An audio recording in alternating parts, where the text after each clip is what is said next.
Hey everybody, welcome back to HitPoint, a JRPG news show, a niche news show, an anime news show, anything that catches the interest or ire of either Baku or myself. We are going to talk about it. And, well, I'm glad you guys are joining us today because, I think it's pretty famously, not very much happened the last week. Oh yeah. No, Yeah, it was a that's very just slow quiet. news day, but Yeah. you joined us anyway, and we're going to talk about just a few things that happened at Tokyo Game Show and Yeah. the Nintendo Mm. Direct and the Sony State of Play and Yeah. RGG Showcase, and Yeah. No we're big going to talk deal. about, I guess, a couple of those things that might have occurred. Also, Yeah, let's address the elephant in the room. Baku, it's Mhm. good to see you today, bye. How you doing? Hello. I'm the elephant in the room. Is that it? Yeah, I mean, I Are don't know. you calling me fat? Is that what's going on? I'm talking about a big fat problem that I had with my computer on Yes. Sunday when we last attempted to stream. Baku, retell your side of the event of like what occurred that fateful night.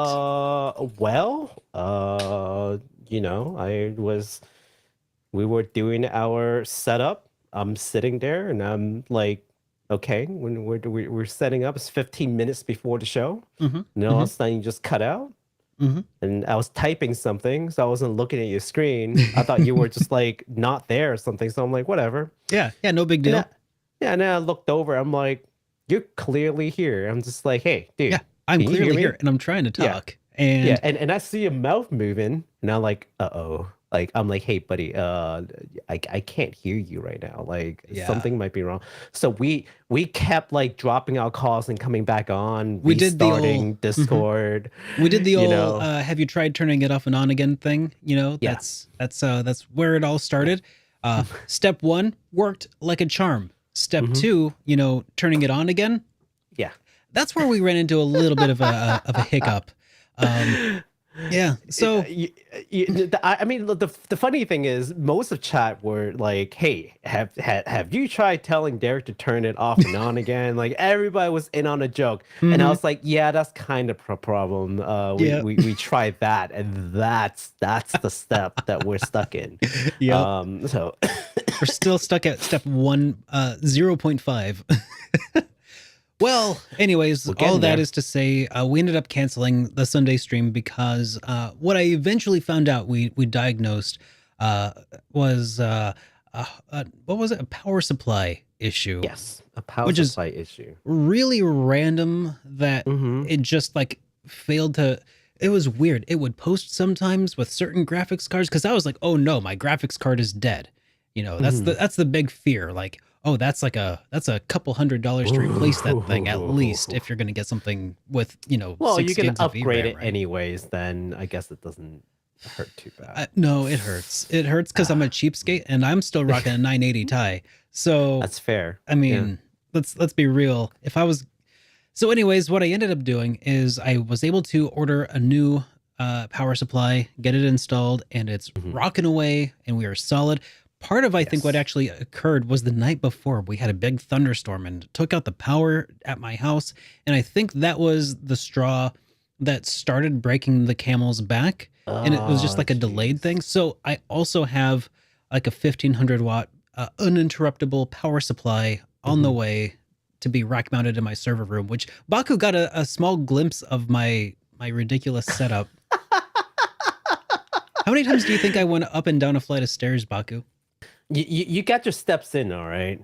You Oh, got your steps absolutely. in, all right? Yeah. Yeah. You absolutely got your workout that day. Okay, so anyways, I didn't mean to steal all of the spotlight there for a short while here, Baku, but No, please take all the lights. You Okay. deserve it. Yeah, you deserve it all. so yeah, that all of that is to say, hey, good to see you guys on this wonderful Thursday. We are having a makeup stream, and we will still plan on doing a regularly scheduled Sunday stream covering this week's events. But just to lay the groundwork, everybody, today we are just talking about everything that occurred, what would have normally occurred on Sunday. So we're going to be rehashing some old news, but it's still news to us, and it's big news. We got a lot to talk about, so we got to catch up with this. But before we do, Baku, what would you say is this week's leading headline? The leading headline, well, it couldn't be Tokyo Game Show. That's like tiny potato. Yeah, there's no way. Sure. Was it Nintendo Direct? Yeah, they showcased like what, like 2 farm simulators? We don't yeah. even play farm simulators. 1.5. Yeah, Sony was just like some shooter games. So Yeah. I guess it has to be our RGG studio. That's the headline. Oh man, who would have seen that coming?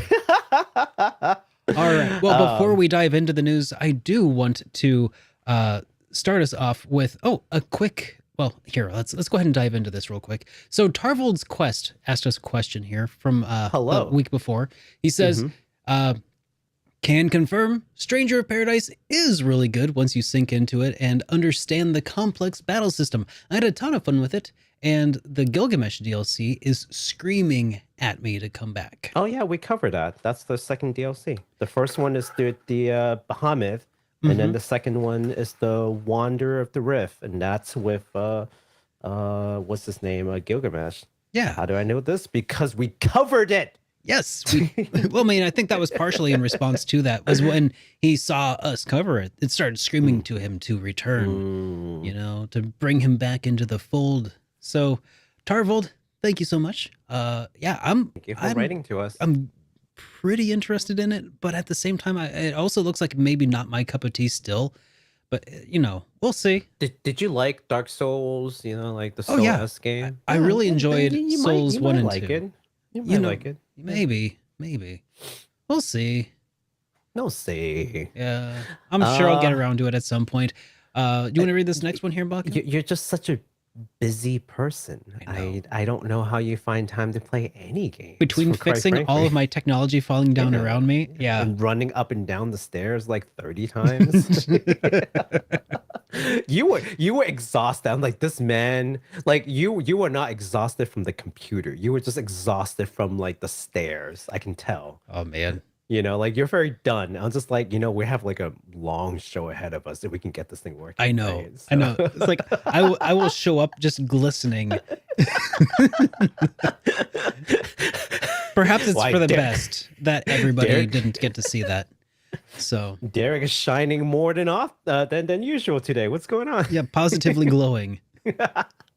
All right. The next comment is from Wookie Boobifu 138. Listening to all of Baku's computer issues, and I just want to say consoles for the win. It's not my computer issue. So this was from before, not though. This time. Yeah.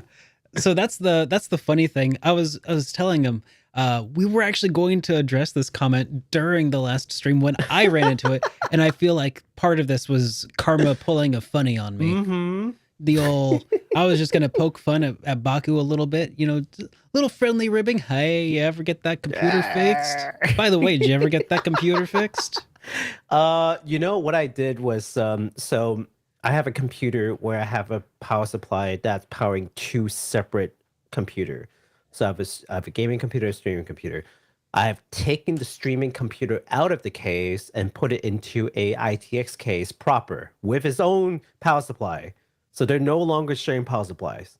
Okay, no more. And if I still run into power issue with powering just one system, then I know, like I'll just switch the power supply out, no big deal, and I'll just turn that into a single stream PC situation. That's fine.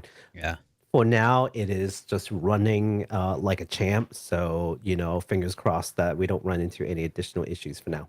We did just get a pronunciation guide for that name, by the way. Bubifu. Yep. Bubifu. Bubo fo. Bubofu. Yes. Yes. Wajibubofuf.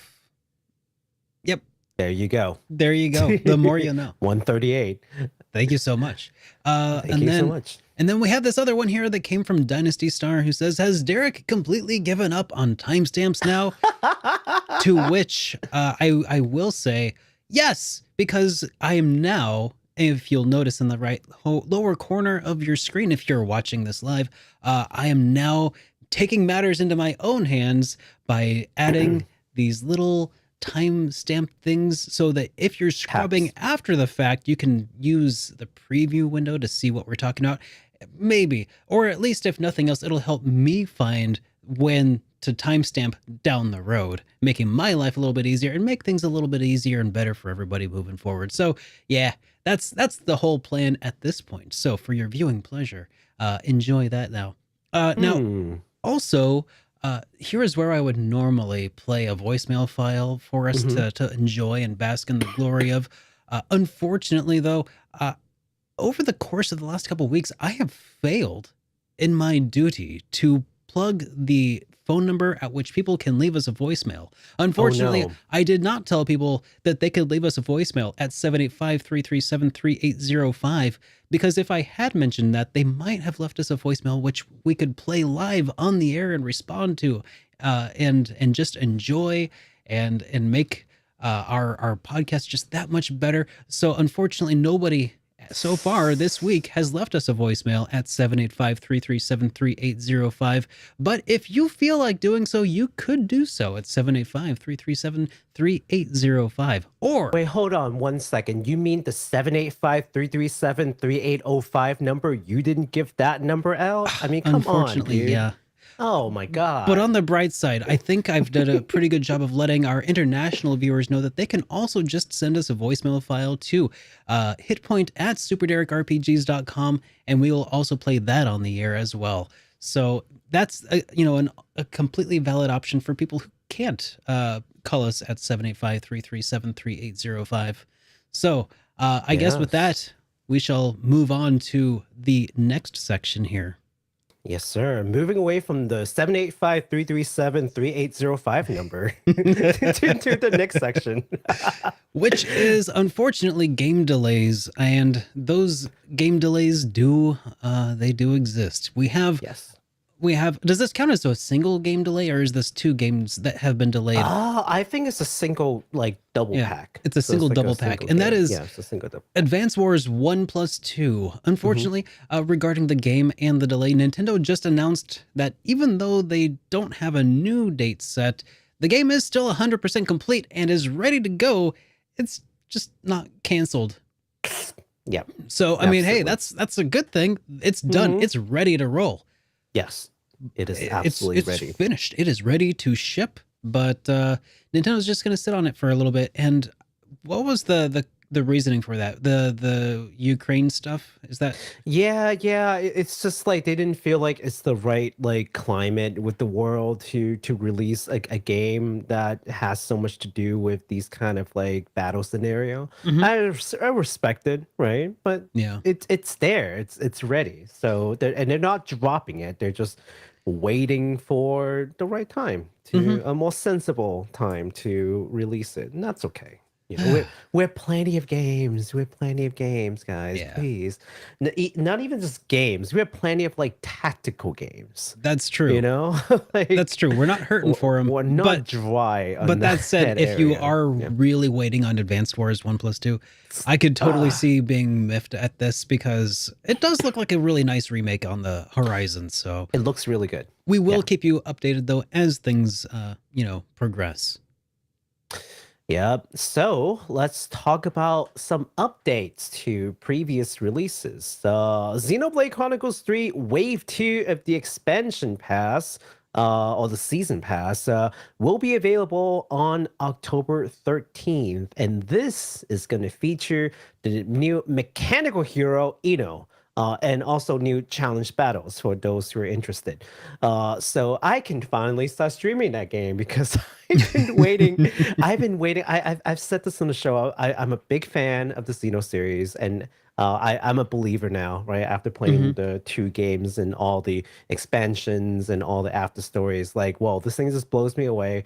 I day one'd it. But I didn't play it because what I didn't realize is that there were 4 waves of DLC lasting all the way until next year. So I'm hold on, it's if I want to play this game, I'm going to play it 1 time, maybe twice. I will play it with the first wave of actual DLC. I feel that wave. Though. If I knew that Persona 5 was going to get a royal release, and honestly, I should have known that.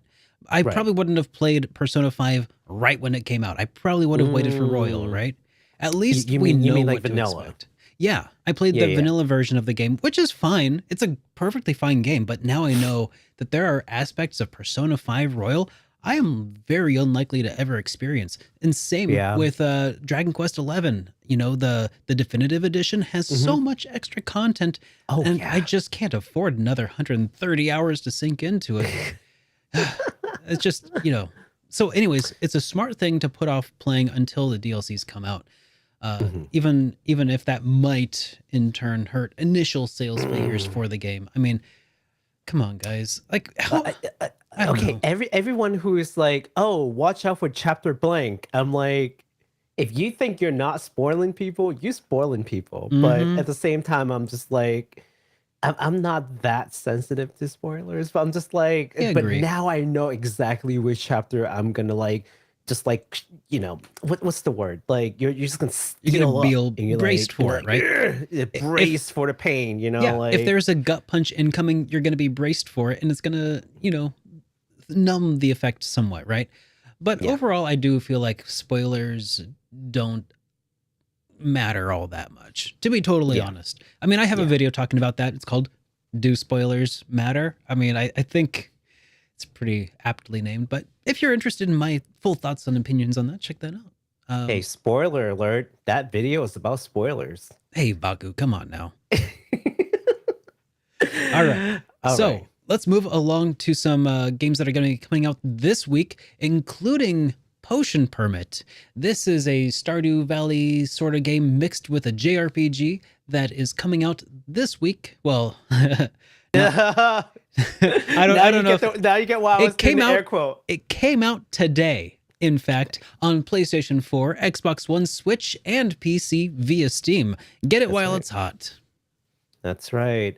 And also coming out today is a DioField. DioField? The DioField? Is it DioField or DioField? Did we ever figure that out? I always assume, I think we did figure it out. I think we looked at the Japanese title and it was DioField.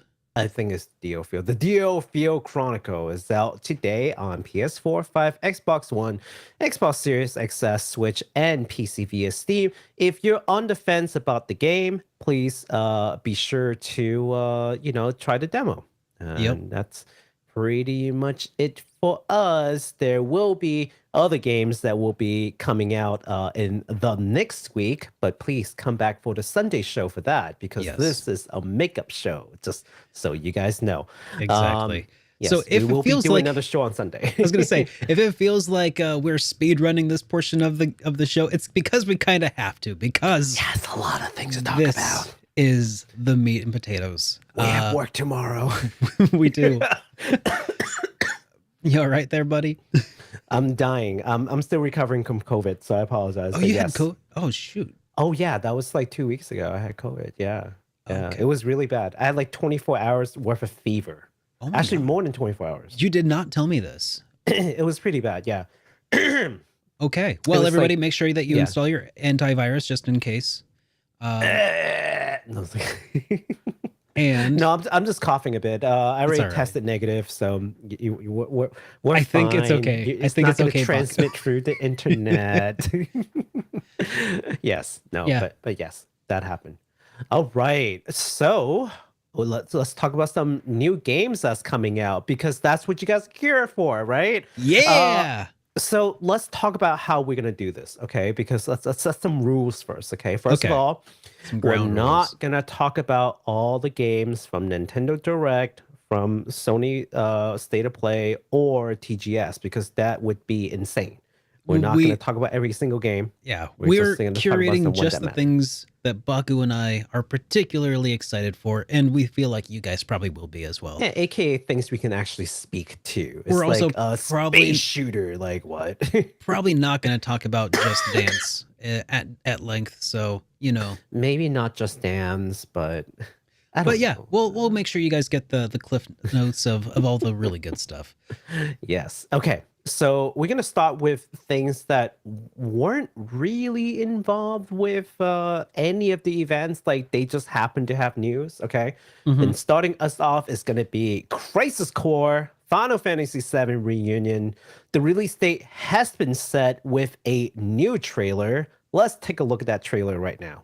All right, let's roll that beautiful trailer The footage. first trailer of the night. Let's go. First of many trailers.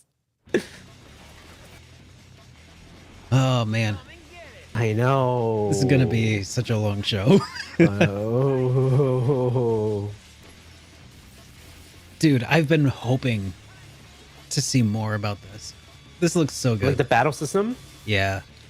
I never got a Yeah. chance to actually play Crisis Core on PSP. I have a copy. I just never got around to it. You know, I think that's like a very common story. You know, like a lot of people didn't get to play it on the PSP, or they played it on, you know, like an emulator, and they just really want to play it on like an official sort of release. Yeah. Like this is like kind of a dream come true for a lot of people. And heck, even if you had a chance to play it, I just want to play it in like you know, higher definition, right? Like there you go. This Yeah. is coming. Yeah, this is fantastic. It looks like it's being phenomenally done. You know, visually, it looks like it's on par with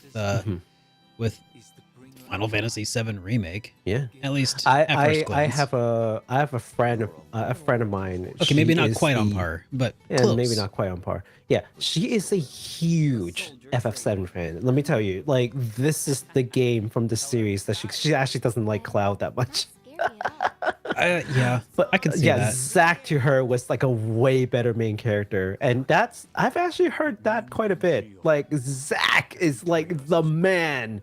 Yeah, Right. Yeah, Cloud is just a Zack cosplayer the entire. I mean, Zack is wait, Cloud is it is a too Zack long? cosplayer. Is it too early for me? Like, is it too soon for me to spoil Final Fantasy VII's plot? Yeah, at this you're point? spoiling everybody now. You just spoiled everyone. Everyone they're Yeah, so basically, angry right now. Cloud is such a wannabe that he took on the role of identity theft.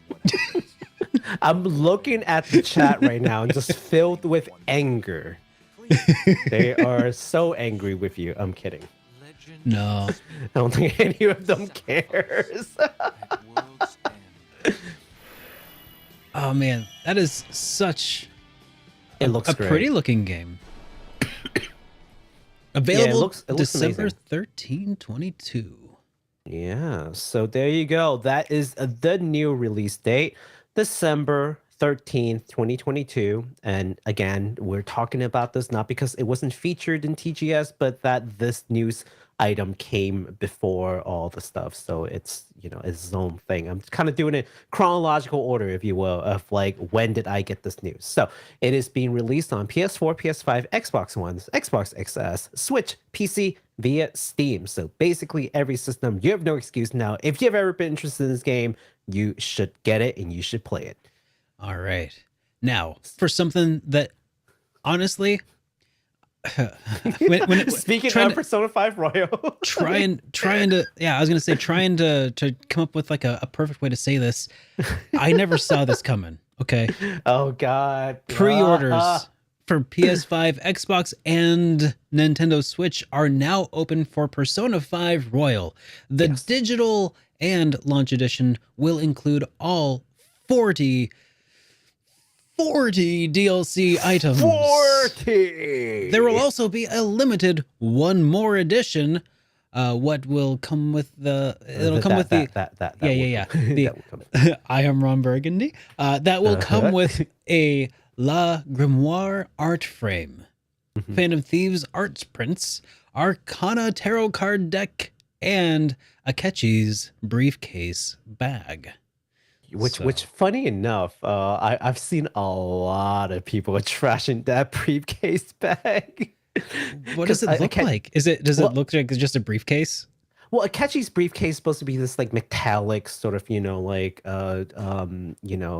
silver metallic kind of case with like an A on it, right? Sure. So instead of that, it is like a gray, like felt, soft body, laptop bag with the strap, also with the A on it. Oh, So everyone's like, something doesn't look right here. Yeah. But other people are also very interested. I think it's pretty divided as Okay, to so like, here's whether the or not thing. they would get it. Yeah. If it was a briefcase, nobody would actually use it because who uses briefcases? Since it's a laptop bag, people could actually hypothetically use it as a laptop I would bag. use a briefcase? Excuse me? I am not a psychopath. That's Baku, Akechi. do you have a briefcase? I would get one if they aren't so darn expensive. Have you even looked in a thrift shop? Because they are littering thrift shops. Briefcases don't really seem to get a lot of use these days because there aren't very many briefs with which to carry them around. That is true. That is true. Unless you're a lawyer. That is true. Yeah, which I'm not. We've established this. This is true. Derek and I are not lawyers. This is oh boy. not legal advice. Do not use a briefcase to carry your documents. All right. Speaking of lawyers, Judgment and Lost Judgment. Hey, that was a pretty good one. Yeah, actually, yeah, there you go. Judgment and Lost Judgment. 2 games, 2 Yakuza series spin-off, or should I say Like a Dragon series spin-off. Games that stars Detective Yagami are now available on PC. So congratulations for all of you who held out the console because you're a PC elite. You just have to play this game on PC. You made it. Congratulations. Success. They're both available on PC now. Lost Judgment will come with the School Stories expansion. Well, the Kaito files will be sold separately as a separate DLC, which I think is actually pretty fair because the Kaito files is actually like a very substantial amount of content, right? This actually comes as a surprise to many because Yagami, the main character, who is made in the likeness and voiced by none other than the legendary actor Takuya Kimura. He's actually kind of a big deal in Japan since like the 90s even. The man has been acting for a long time. He was prevented from being in a PC game, not any other platform, just PC, specifically by his talent agency, Johnny and Associates. We're not sure what changed their tune. I don't know, maybe the fact that this game sold like really well and put him under a really good light. And I don't know, maybe Johnny and Associates don't know what they're talking about when it comes to like the game industry because they're not related to game projects and such. I don't know, but something changed their mind and now all of a sudden the game is available on PC. So congratulations again. It's like, hey, look at this. My bank account got so much bigger and my opinion changed. It's crazy because here's the thing. Takuya Kimura is a huge deal. Yeah. A huge deal. And everyone knows him in Japan. No one does not know who, Kimura is. But no one outside of Japan really knows who this person is. Until now. I mean, and maybe still they still don't know who he is, but if you see his face, you're like, oh yeah. The guy from Judgment, right? It's like that, but you got to start somewhere. Yeah. There's this one pretty famous Chinese actor who it was a big deal in Hong Kong.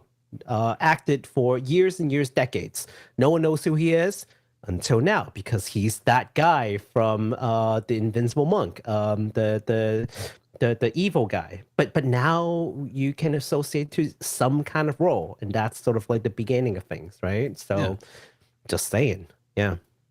All right. So moving along, we have one last piece of announcements to round up things before we dive into the really big events, and that is regarding Octopath. I'm sorry, not Octopath. It is Triangle Strategy.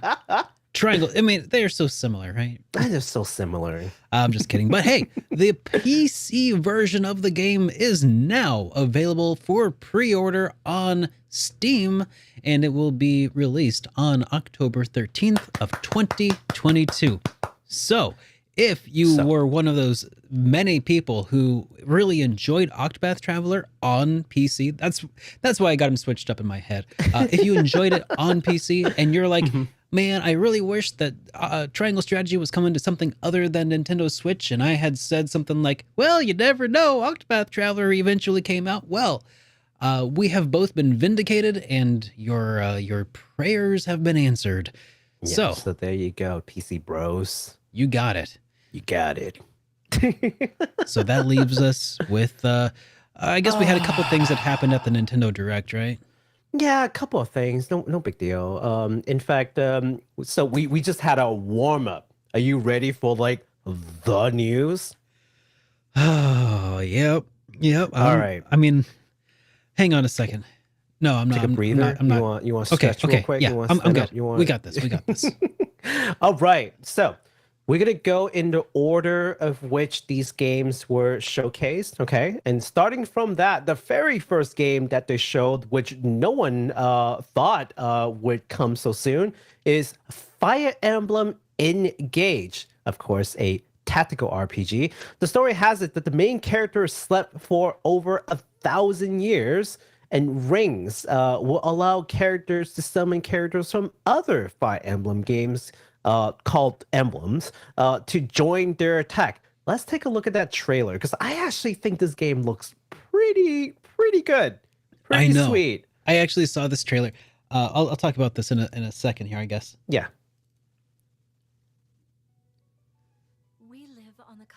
They start us with this thing. I'm just like, man, Nintendo Direct, like you're setting yourself up on like a really high bar if you're gonna show this as like the game to start.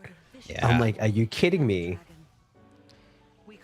In the beginning, there was a big bang. This was the big bang for me, at Yeah. least. It was definitely big bang. There's some. Yeah. There's some There big were stuff. many bangs. I actually watched the entire Nintendo Direct, Yes. and the PlayStation Showcase when I was streaming the other day, Mm. and I was intending to make a video about it, but ended up having a crazy week of work. Yeah, that- you say you're gonna make a video. yeah, it did not But end your up happening. computer kind of died, so you Here it know. is, surprise! Here's the video. No. But yeah, this one definitely was one of the highlights. I love Yeah. the look of the main character. At first I wasn't really sold on like the blue and red hair. but, Yeah. I mean, It's a bit. it's not much. bad. Yeah. It's a little bit garish at first, but they'll at least be really easy to spot from the battlefield. I wonder where my guy went. Oh, there you are. Yeah. Oh yeah, it's the one that looks a little extremely vibrant, a little harsh on the eye. Your head is assaulting my eyeball. I can spot you from 5 maps away. But yeah, that looks really nice. And I guess one of the It things really that I didn't even does. realize before is that the Fire Emblem games, since Three Houses, has also allowed you to like explore things outside of combat, which I had no idea about, and really makes me want to enjoy the game even more. I have not seen you pick up a Fire Emblem game before. I know. I generally don't Actually, don't love. see you play a lot of tactical strategy RPGs to RPGs. begin with. Yeah, I don't generally love them because I love that exploration aspect and like walking around, interacting with people. But if you can do that in these games, well then, I mean, it's I somehow missed that aspect of it before, but I'm down. Like I really enjoyed my time with Shining Force back, a few years ago, and it also allowed you to walk around a town and talk to people and stuff, right? So it's kind of interesting to see Fire Emblem kind of take a feather out of the cap of the Shining Force games and make something like this. Yeah. And it's absolutely gorgeous. Nintendo, they got some crazy good developers. I have a I don't know if this is like a hot take, but I really feel like Three Houses helped revive the tactical genre. Oh yeah, as soon as that came out and did gangbusters, everybody and their mom has a tactical RPG, and it just happened. It exploded this year. This is I think I talked about this a few weeks ago. Somebody asked me at one point, it's like, is this the year of the JRPG? I was like, this is the year of the tactical RPG. Like, I mean, JRPGs are doing great, but tactical RPGs are just they're really making a comeback. They are coming out of nowhere, man. I thought, yeah, if you're a fan, then you are having a good dang year. That's you're for sure. you're eating well. Yeah. I mean, it was like Super Robot Wars came out international, which I think this is like the first one that's officially released in the West. There was like another mecha RPG that started off the year. Then we have obviously Triangle Strategy and the more to come. Tactics Ogres coming Front back. Just Mission. like what's going on? Yeah, Front Yeah. Mission is coming. Like they came out, was it Nisa came out with More Disgaea. Ragnarok and Mhm. no, the classic one is Ragnarok and La La Pucelle. Pucelle. Yeah. Yes, and then obviously the Sky is Seven is coming. It's like Hmm. what? I know. It is Where's all just, these coming from? Yeah, DioField. I mean, it's not a like grid-based tactical RPG, but it's still like a tactical RPG. it's like a gold rush all of a Yeah. sudden. Oh man. It's I almost reminiscent of when Final Fantasy VII did really well, and Mhm. then everybody and their mom was like, RPGs? What? Let, That's the thing that sells. I know. So everybody threw their hat into the ring. So I'm Oh, excited to kind of see Digimon this. Survive. Someone said Yes. Digimon Survive. I was like, Yes. oh, I forgot about Digimon Survive. Yeah, Mm, and I felt bad because it's like there's just so many. Like Digimon Survive in any other year would have been a super notable release, yeah. but it came out this year with Yeah. all of these other games. It's really hard. It's a harsh world, man. Like we cover Yeah. news and I forget about them, you I know. know. So anyways, yeah. So this game is slated to be released next year in January 20th, 2023. Released on the Switch only. I mean, what else did you expect this to come out on? The limited edition called Fire Emblem Engage Divine Edition is the limited edition that comes with a steelbook case, an art book, and some art cards. But hey, I know that thing is going to sell out because there's a lot of Fire Emblem fans out there. You guys love that limited edition.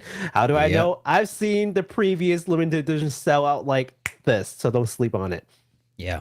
All right. So here's some news for all of those brave souls out there who aren't little babies like me, and that is Fatal Frame Mask of the Lunar Eclipse remaster coming Yes. from Koei Tecmo, who have announced the remaster of their 2008 Fatal Frame game, Mask of the Lunar Eclipse. This is the prequel to the original Fatal Frame and will be made available officially in the West for the very first time. So Yes. this okay, 10 years before the game begins, Ruka Minazuki, Misaki Asou, and Madoka Tsukimori were Good enough. the only survivors of a kidnapping incident that occurred in the roughest island. No, that's not it. Rogetsu Island. my, my eyes. I was like the roughest and toughest of the islands. Rogetsu Island. I'm Yeah. gonna call it the roughest island now. If I play that game, I'm like, oh, here we are on the roughest island. Oh, In your jeez. honor. Yes. Yet they have absolutely no recollection of the incident. Now, as adults, they have returned to the island to uncover those memories. Ooh. All right. So, like I said, I'm a little baby, so I'm going to watch this with my eyes closed, and Baku can tell me what it looks like. Don't you like horror games? I thought you like horror games. Not usually. I'm terrible with horror. I'm a I think scaredy this one cat. is actually not that scary. I mean, the trailer. I don't think it's like that scary. Yeah, I mean, sure that, but I mean, come on. Or that. Or this. I'm just You know, kidding. I already watched no, all no of big this. deal.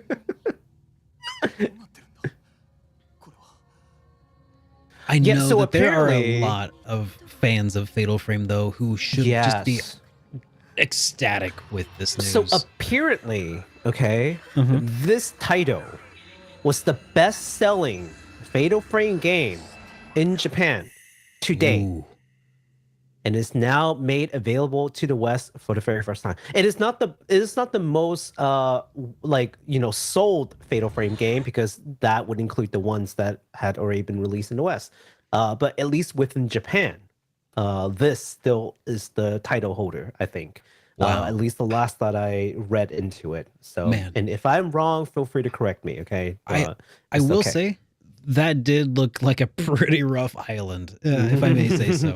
I don't know what compelled them to go back. Like, really, just let it go. You know, like that's the problem with these protagonists. They can't let it go. Something about the setup here, though, reminds me of the story It. You know, I don't know if you ever watched the TV show or the movies or read the book, but a little bit of that it has some rhyme to it, and it's got me kind of intrigued. But anyways, so that's going to be coming out in early 2023 on PlayStation 4, PlayStation 5, Xbox One, Xbox Series X and S, and also onto the Nintendo Switch, as well as PC via Steam. So basically everything but smartphone. Keep your eyes peeled out for that one.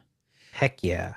And also, I just want to do a side apology for everyone who's listening to me cough right now. If I'm like coughing into your ears, I apologize. I'm going to push the mic away if I know a cough is coming. So I'm dying. Okay. It's just a lot of talking ahead of us. So, speaking of talking, let me talk about the next game. Fitness Boxing Fist of the North Star. From Imagineer, the company that brought us Fitness Boxing in 2018, comes their newest and most ambitious project yet. Let's take a look at that trailer. You know, I feel like they missed a trick here, if I may say so, with the title. This they totally could have called this Fit of the North Star. Oh god. I like how you have no idea that when you're watching this is not the Nintendo Direct one. I was looking for trailers that aren't the Nintendo Direct one, just because I knew you were gonna watch the Nintendo Direct. So this is the Japanese trailer. That's a lot longer. Oh, okay. I was gonna say, I like how at this point nobody probably knew who that was. Yeah. They're just like, what is this? It's like, you know, it's like the Wii Fit trainer.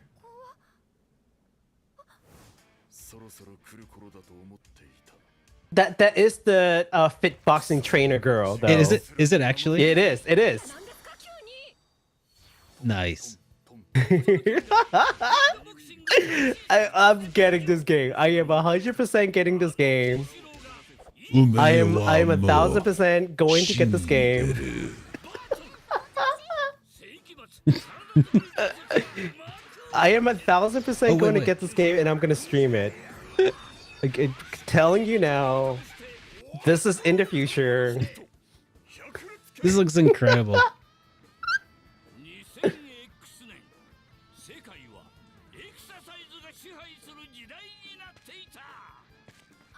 The truth is, you're already fit.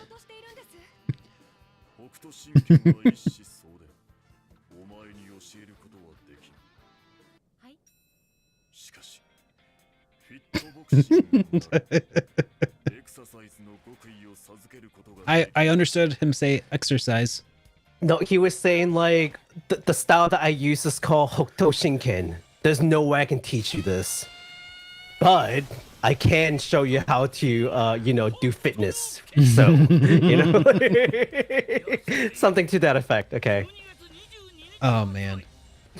All right. So yeah, Fit of the North Star. There you go. Oh, I'm so getting that game.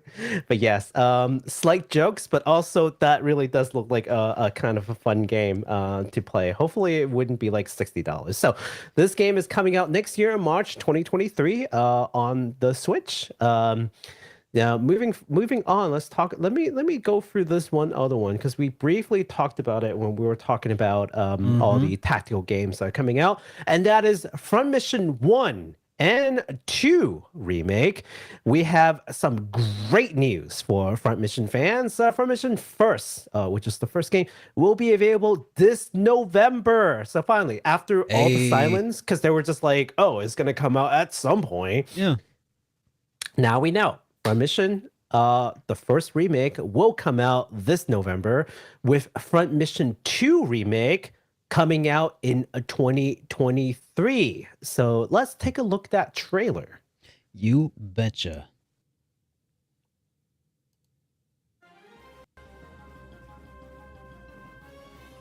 I think this is the new Front Mission 2 trailer. So it shows gameplays and what have you. Oh yeah. Also, yeah, not the same one as the one that was shown in Nintendo Direct. Yeah. I Yeah. don't feel like the one that they showed at the Direct actually showed off much of the gameplay. So it's It good to showed see. some. Yeah, I this mean, is the some, but second game. yeah. Yeah. So this is the Yes, second and yes, game. this is an official trailer for anyone who wonders. Links in the description later.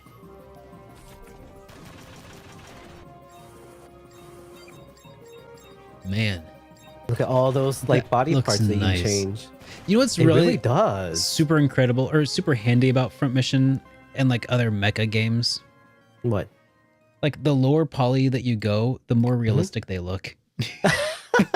You know, that's exactly what it is. We were talking about it. I was like, you know, there's a certain level of jank with these games that actually makes it look better. I don't know what it is. It's right. I mean, there's the low poly, there's Mhm. the robotic movements, like Yes. the less like you can't have a motion effects artist like do the thing and like motion cap a mecha. No. Right. It's like you have to make it look robotic. Like you have to animate it by hand to make it Yeah. be crappy. It's like the worse you do, the better it looks. It looks really good. So that's Front Mission 2. But wait, there's more. A Front Mission 3 remake has Oh also my been announced. God. I know. Oh my god. Okay. So yes, so they're officially bringing in Front Mission 3 remake now. So yes, not gotta only did say- they announce 1 and 2 before, 3 has now also been announced. Okay, so here's the thing. Nintendo really buried the lead with that. I gotta say, because they had the trailers and then they're like, oh, by the way, Front Mission 3 is also gonna be coming out at some point. But and they're like, okay. And it's like, wait, that's I was with the chat when I was watching this live. I was like,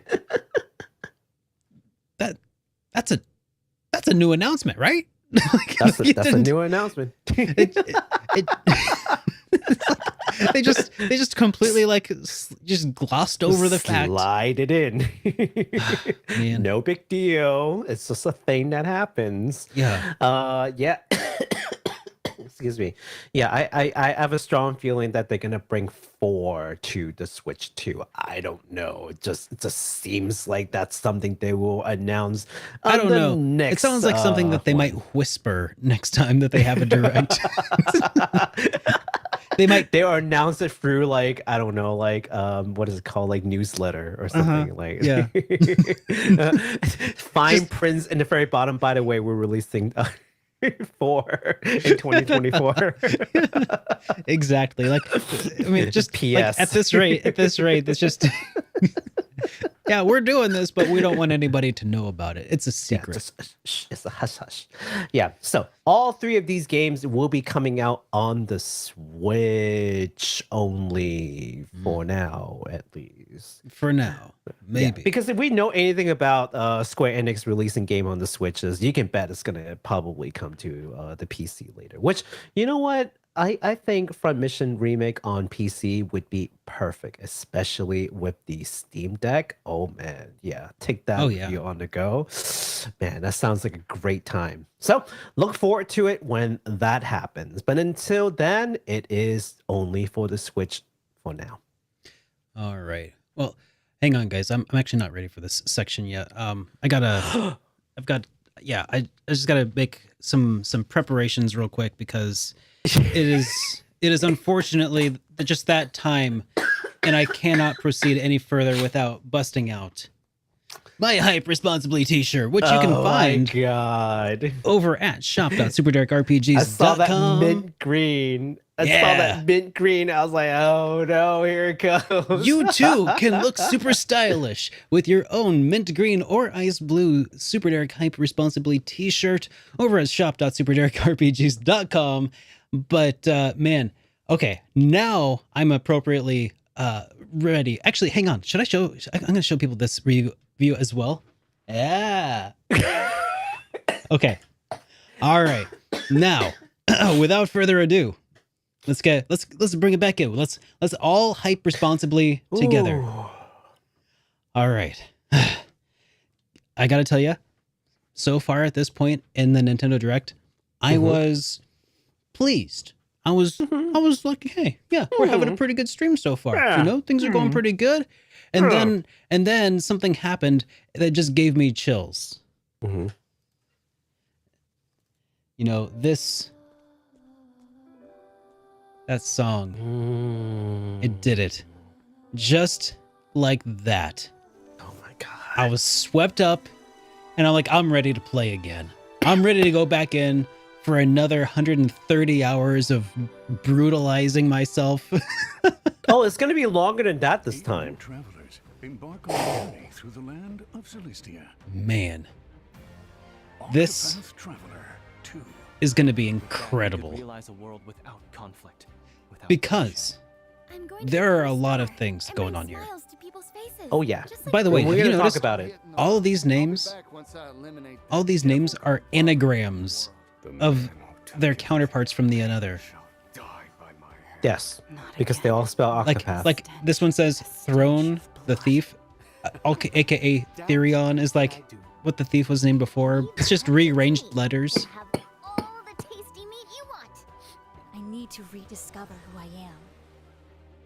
8 travelers from different So regions none of the for their own none of the reasons. accents are Whose path will really lead obnoxious, which is really great. Oh, I think they learned their lesson. From Hanet, yeah, because people did not let that each down. traveler's unique path That's okay. I was listening to Japanese. It didn't bother me at all. or townspeople, or take them along in your travels. Ah, Change day to night and watch the world transform around you. Even the path actions at your disposal will vary. Entreat folks for items. dude, this game was Them for well. information. Octopath 1 was so good, and it looks like I love this. Do you notice that slight camera turn? Mm-hmm. I was wondering how they were going to, you know, continue that. Like make it better. Yeah, like how do you take Octopath Traveler's visual flair and how do you make it continue to make it unique and revolutionize it? Turn the angle a little bit. A little bit, yeah. I mean, that's all it took. Just a little bit of that. I think Yeah. that that's something that others have already started playing around with, but Your dress is tattered. yeah, I think this is just gonna be Ecnia. great. I'm excited to see what they do with this because Octopath Yeah. they were the ones to show us the way for like the future of 2D sprite-based games, you know? Yeah. Pray. I came Oh, by the way, for anyone who's wondering, yes, this is an extended for the friends who trailer. Okay, For I'm the like, game, this is a yeah. little longer than I remember. I'm okay with that though. They're my Um, I was deliberately looking for trailers that weren't the exact same ones from like From the Nintendo Direct. Yeah. There's no point in you looking at it again unless I couldn't find it. There are some games where like that was the trailer, then okay. But as much as I can help it, I was finding like ones that gave more information, and so we can take a look at those together. My blade will not waver. My blade is unbending. I'm telling you, I love the fact that they are taking like inspiration from different culture this time. Yeah. And like it's very apparent where they're getting these culture from too. And just making this like a grand journey. Yes. It's just An epic one, you might say, with the Yeah. inclusion of that boat. man. Did you know that that's actually what that means? Is an epic journey, or an epic is when you technically cross an ocean. Oh really? Yeah, it has something to do with like crossing an ocean or a sea of some sort. I'm gonna tell that to my Scrum Master tomorrow. February Yeah, it's 2023. yeah. Embark Did you know, as we write a new epic, did you know we have to cross an ocean for this one? I'm gonna be that guy. Oh man. Yes. So All right, Derek, tell us about the game. all right, guys. Well, so there are some additional details that that exist that we're not quite delved into here. So let's go ahead and dive into this a little bit more in depth. We've got 8 new travelers: Hikari, Agnia, Partilio, Partitio? Particio. Hang on, let me zoom in a little bit. Probably like Italian Yeah. kind of pronunciation. Particio. We've got Oswald, Throne with a schwa e, or no, hang on, is that a schwa e? Is that just a with the little dot over accent? the? Yeah, is that What do you call that? With the Yeah. with Okay, the so it is an upward- accent mark. Yes. Okay. Temenos Ashet Casti will be featured in this new title. They have the same classes as the travelers from the previous games, That's or at correct, least the starting classes. Because At one least of the those starting mechanics classes, that yeah. existed within Octopath Traveler is that you could actually change those classes and evolve them into higher forms. So it's pretty interesting. Path actions. Advanced classes. Yep. Yes. Path yes. actions will now change depending on whether it is used during day or night. So Which it's a is pretty little cool. less Yeah. linear than before. Mhm. And also, Famitsu did an interview with Square Enix producer Masashi Takahashi, the acquired director Keisuke Oops.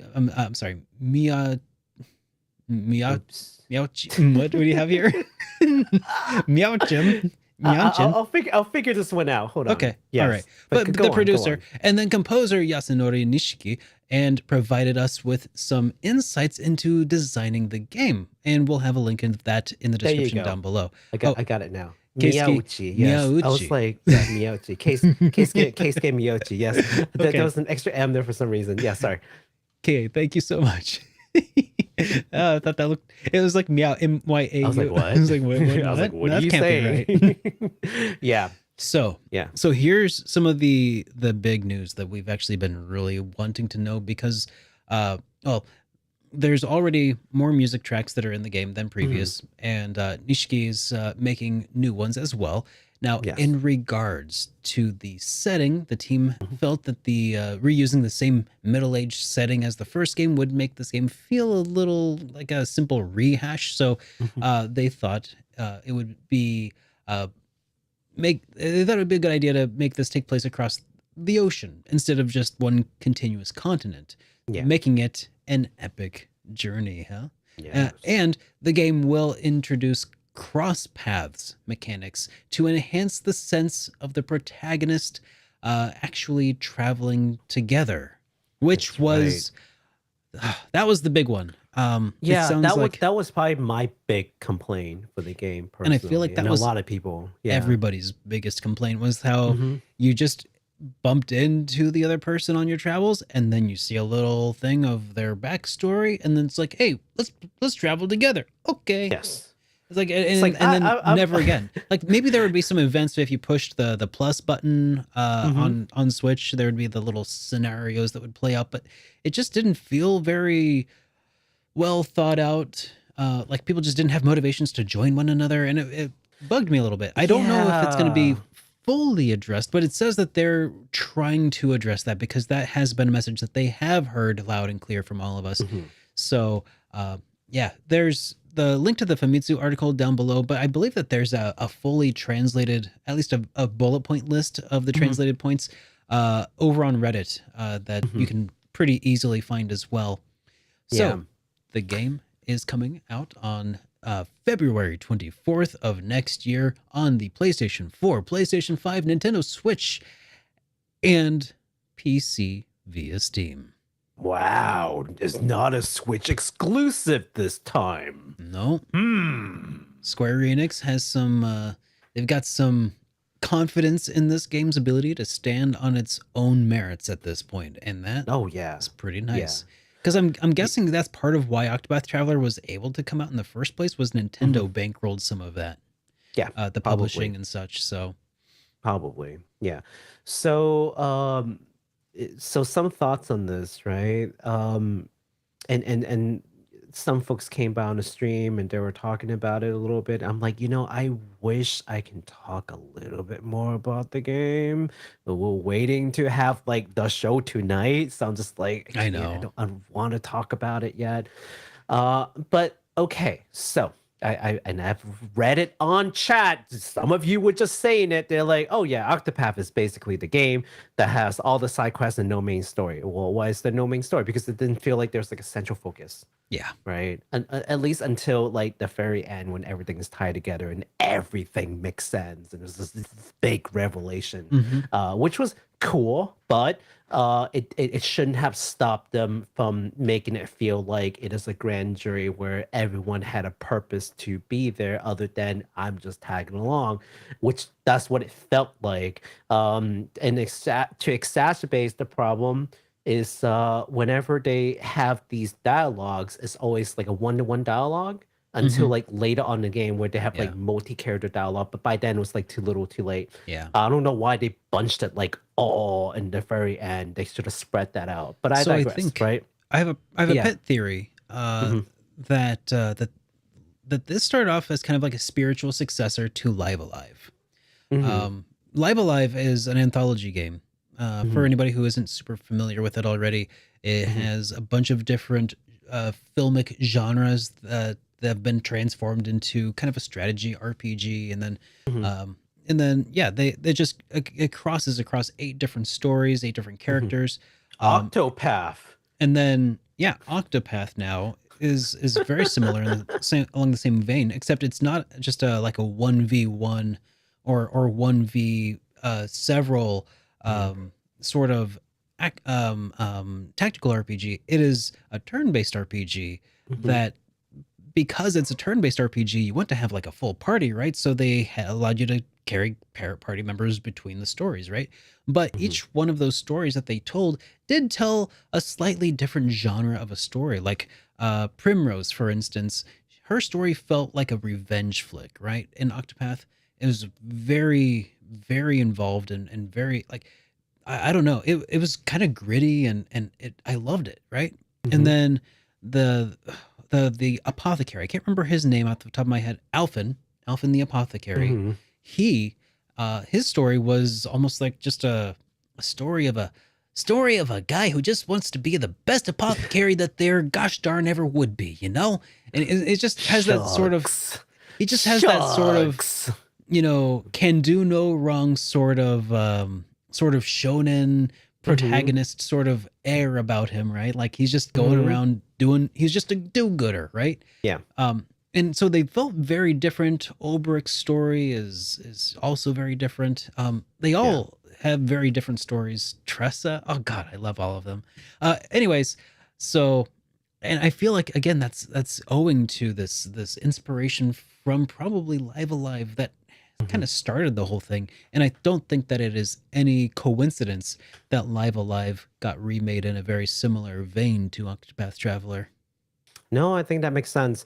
And I think you touch on another thing, which is like sort of the character's personality, right? Oh, yeah. So like, you know, if you look at the character's personality, it's almost like there's no way they would like go let together, each other do the things that they do, right? I know. I remember like, so like you have the cleric who's sort Ophelia. of like, you know, like very like super holy person, always doing what is right, you know, guiding people to you know, by the Lord's word, you know, like hang around there. Theorem is literally like, yo, I'm gonna break into this like real quick. I'm gonna just steal break some in stuff right now. You're gonna come with me. I'm gonna jack some stuff, right? She's like, oh yeah, sure, I'll come with you. I'll come in right now. Sure. And then Alpha's like, oh shucks, this will help me be a better apothecary, I'm sure. You know, I was just like, yeah, that makes sense. That makes Han is like, I'm a prideful hunter, but yeah, sure, let's jack some stuff. Yeah. Why not, right? Makes very little sense. All right. So I'm really super hoping... hyped. I'm super responsibly hyped for Octopath Traveler 2. Hopefully that will pay off. And I really don't want to dwell too much longer on this, lest it become the Octopath Traveler 2 stream. So oh geez, yeah. No, I'm sorry, but yeah, hoping they do better. So you guys should. I guess the thing that I was trying to get to is try to invite this game with an open mind. You know, it's like, yes, the last game had this issue. They are, you know, acknowledging it, and they are saying, here's how we're gonna address it. Yeah. Or try to keep an open mind. Or wait for reviews from people like yours truly. Reviews. Yeah. All right. Let's talk about that next game. It's called Theatrhythm Final Bar Line. Theatrhythm is a Final Fantasy themed rhythm game that was initially released on the 3DS, I believe. Now, this newest addition to the series will come with 385 songs. That's close to 400 songs that you can Wow. play with 2 players local co-op called pair mode, and up to 4 players against each other online in multi-battle mode. Sounds like a lot of fun, actually. I love the 3DS game. 90 songs, additionally, will be available through DLC, including songs from other Square Enix titles such as Nier, Octopath Traveler, Chrono Trigger, and more. Digital Deluxe editions will include all the DLC songs and 27 additional edition exclusive songs. So I don't know if you're keeping count. That's like, I don't know, like 500 songs. Just or so? about. It's yeah, a lot. yeah, it's a lot of songs. Anyways, let's take a look at the trailer. And I love how when the songs are playing out, you have these little, basic character sprites and stuff, but they are enacting events from the various games. I actually kind of like them. It's cute. I know. I'm You not can saying bring it's these bad. characters with you. Yeah. That's super interesting. Oh, it's a really fun rhythm game. I don't know if you guys know this, but aside from JRPG, I'm kind of a rhythm game junkie too. So Yeah, I can tell. You and your this kind of Project hits like Diva. both spots. I'm sorry, rhythm game with RPG music. I'm sorry, what? Does You someone know, call Baku? Hi. I was thinking it would be pretty cool to see more. I think we've talked about this even pretty recently. Rhythm games mixed with RPGs, and I would be pretty interested in seeing an RPG where battles take out in the form of these. You know, if sorts there's any of, major studio who would do that, it might either be Atlas or Square Enix. Yeah, Because probably. Atlas has a list of rhythm game. They have experience making rhythm game with Sega, doing like Project Diva. Obviously, Square Enix is doing something like this, so clearly they have some experience doing rhythm games. So and obviously both companies have made great RPGs. So at least from a major studio, they would be like your best bet. Dude, are we gonna get DMCA'd from this trailer? Well, that's why we need to keep talking, Yeah, because great game. I don't think so. These are all like it's probably in-game music. Yeah, It's probably fine, yeah. But so here's Octopath Traveler, of course. Jeez. And his Chrono Oh, Trigger. yeah. I'm really hoping that they have Chrono Trigger character that's in the as Zeal. DLC character. It would be great. I doubt it, but if they did, I'll lose my mind. If Chrono's in this game, you can like control him to play. yeah. But I'll anyways, lose my back to my pet project idea where battles take place using rhythm based. Oh, that would be so awesome. Like That would be awesome. bonus points if you could play it with like a Guitar Hero controller. Because that was the by the only way- rhythm game I ever got into. By the way, I know that we have like indie developers like in the chat right now. As Do a we? matter of fact, I'm just saying. Oh. Yeah, absolutely. I won't. Okay. I won't name names, but I spy at least 3 of you in here. Jeez. Don't name names. All right, See so- you. But yeah, I was thinking you were mentioning some names who you thought would be really good at this. Yeah. I feel like Falcom, they haven't done any, but they have some really awesome tracks that I think that would lend themselves well. Like they have the musical chops for something like this, I Yeah. think. Add So- some East music in there. Yeah. East, of course, the Kiseki games as well.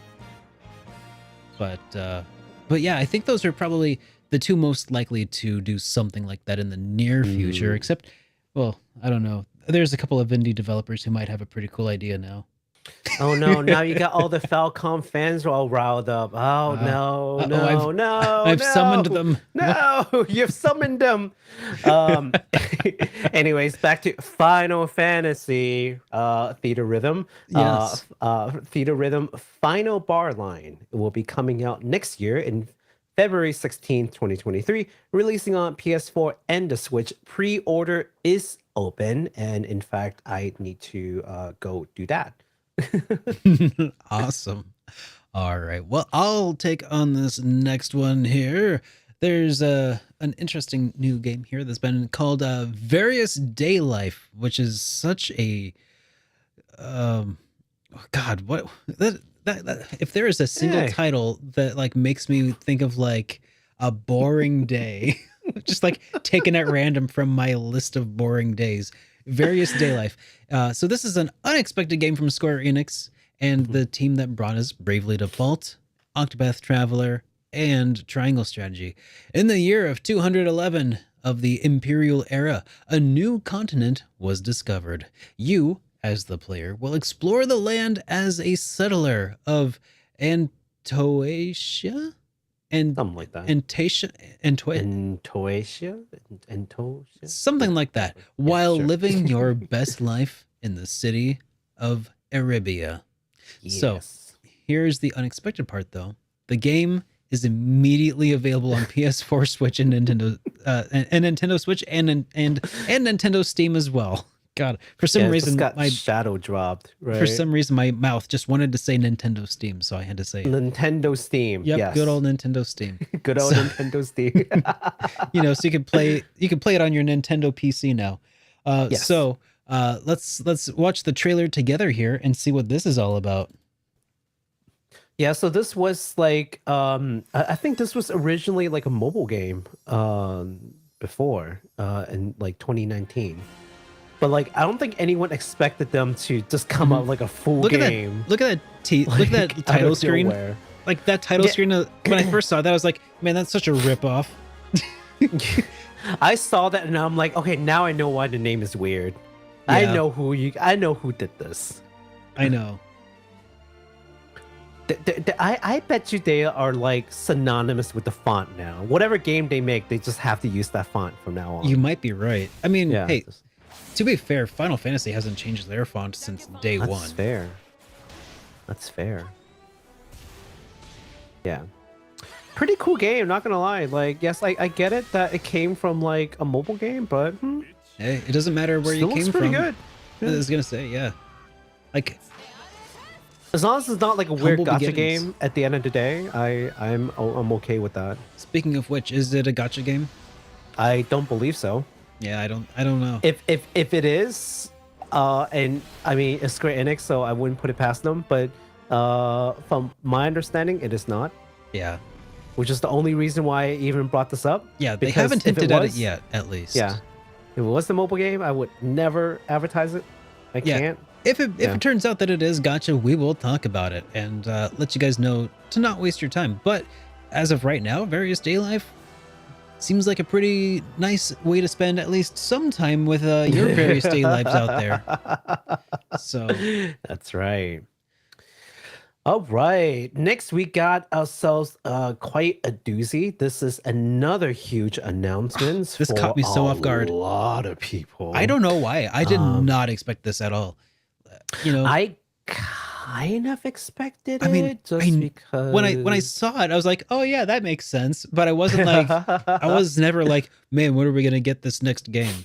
So what do we got? Okay, so I think I expected it, but I didn't expect it in the Nintendo Direct. I was That- like, I knew something was coming. Yeah. So the last time we talked about this company, a little company called Gust, and if you don't know what company Gust is, Then I'm blown they- away. Yeah, I'm blown away. They make a little known series called the Atelier series. I don't know, might have heard of it. They have like almost 30 games now under their belt. One of the most Yeah, successful almost. games series in Japan, surprisingly. So the 25th, I think they just celebrated their 25th anniversary. They had this whole thing, and then they were talking about, hey, here's the future, but they stopped short of saying, here's the next game. Well, we're looking at the next game now. So the next game in the Atelier series is called Atelier Ryza 3, Alchemist of the End and the Secret Key. This is the third installment of the Atelier's Secret series. For anyone who is new to this franchise, there's usually like a common word in the title that tells you like which series it is. For example, Atelier Sophie, Sewell, and Liddy, and that's the mysterious series. There's the word mysterious like in there. This is the secret series, and you'll find the other two games also have the word like secret somewhere in there.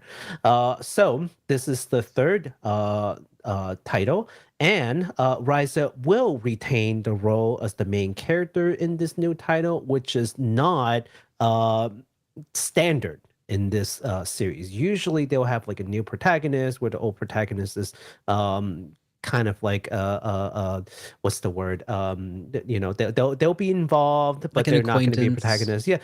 Well, no, it's a lot of times they're like the master of like the next like generation. They've done that for multiple games, so it became a bit of a trend, but they're here to break that trend a bit.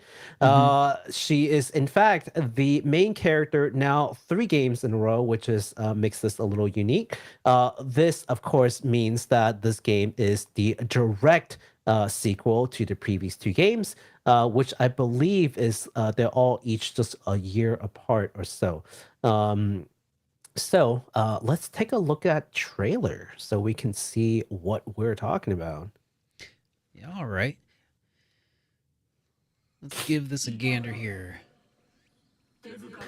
Yeah, I think the other cool thing about Ryza, for anyone who may not know, is that Ryza is more or less like a more like ATB kind of combat, so a little bit faster paced than Sophie, that are just like pure turn-based, like no timing mechanics. Some people like it, some people don't like it. I actually like this battle mechanics better, but I also like Sophie, so I don't know. Yeah. I can talk a little bit more about the Atelier series, but let's look at this. It looks really good. It is open world, asterisk, which I think actually kind of works for this because you are exploring the world, gathering things as part of your crafting, and creating alchemy. That is like a huge part of the game. Wow, that looks gorgeous. So, yeah. Are all of the Ryza games kind of open world like that, or is it just this one that's embracing it more? Believe so, yes. It's just like increasingly so. Okay. Like that's like another new thing for Ryza. Like This is one of Sophie was those- still like going to like new like maps. I've been meaning to check this game series out for a while now, and now that all Atelier? 3 are out, Atelier Yeah. Ryza specifically, it's just they're also never cheap. Yeah, absolutely. I think Atelier is kind of like you either love it or hate it. And I've said it in previous streams and shows before, talking about just my personal experience with Atelier games, coming from a person who plays a lot of quote unquote traditional RPG, let's say, right? Like the Final Fantasies of the world. If you want to try this game and you're like, oh, I like JRPG, I play Final Fantasy, I play Persona, I play all kinds of different RPGs, this is a very different game. You need to come in with a different mindset. It's way more chill, right? It's way more chill. It's way more relaxed. You're not gonna fight some. Well, you might, but like chances are there's not like a meteor coming or it's lower stakes, right? Yeah, there's no like witch that's trying to ban all time and destroy all humanity. Like, yeah, there's some stake. There's some stake, and depending on which Atelier title you're talking about, the stake could go up or down. But at least in the more modern games, the stake is definitely like a lot lower than some of your other RPG. Things are not as pressing. You really should take your time and just enjoy like the environment and just enjoy the company of these characters and see how their like what is it called, their relationship grow. So it's a very different feeling. So so I would say just as long as you can adjust your expectation right into this game, I think you can have a great time. I beat Sophie twice because it was just a really fun game for me, and very relaxing time.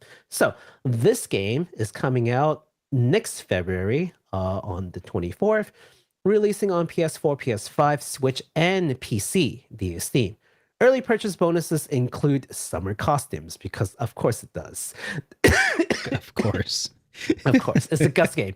The premium box edition will include an art book, a mini Ryza acrylic charm, clear files, and exclusive costume, and a B2 cloth poster with an original illustration. If you are a fan of the Atelier series, you know what to do. Oh, B2. I'm sorry. I thought you were saying 2B. I was like, what does Nier have to do with this? Okay. No, B2 as in like the dimension. Like Gotcha. yeah. Okay. Yeah. Not I'm following now. Moving along.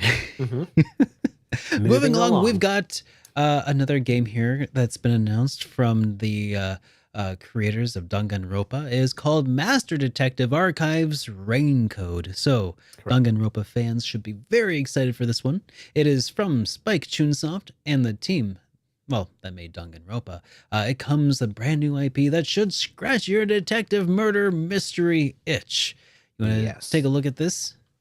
This game looks really good. It actually does. Yeah. Like, I mean, Danganronpa always kind of looks very stylish, right? Always looks there you pretty go. good. That's one of the ones that I couldn't find like a good like trailer. So I went back to the and I'm not even Nintendo saying one. Danganronpa correctly. I was Danganronpa, yeah. yeah, there. That's how I say it. Danganronpa. Yeah, so Danganronpa has always been very stylish, and I've never been like a huge fan of that art style, and I still am not. But it doesn't change the fact that it looks good, like aesthetically. Yeah. It's not my cup of tea, but I still recognize like how well it's put together, if that makes sense. Yeah. It kind of has a little bit of that like 90s anime vibe, I feel, like with the really big eyes. It's the hair. It's the freaking hair. That It's too. the unrealistically on all the spikes. Yeah. That too. Each crime scene to gather clues and evidence. When you're ready, And the bowl cut.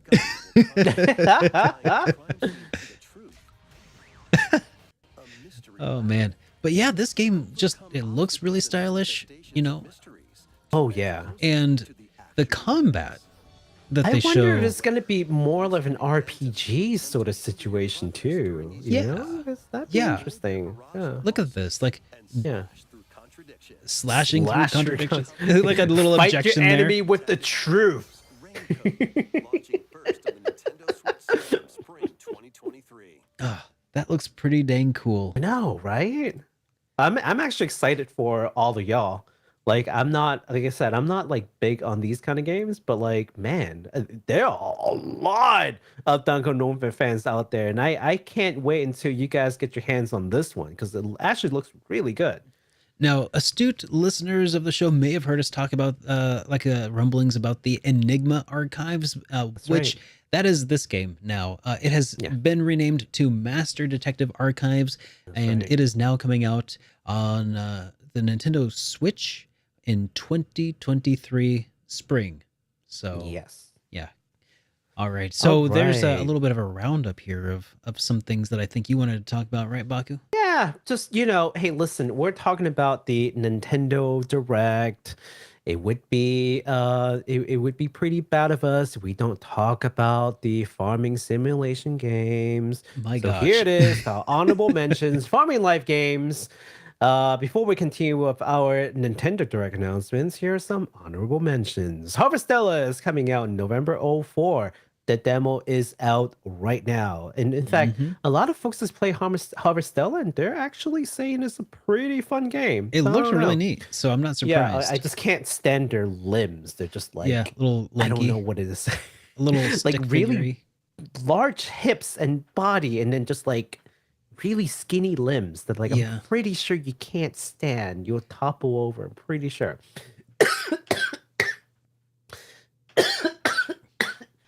You all right? Excuse excuse me. Oh, you're fine.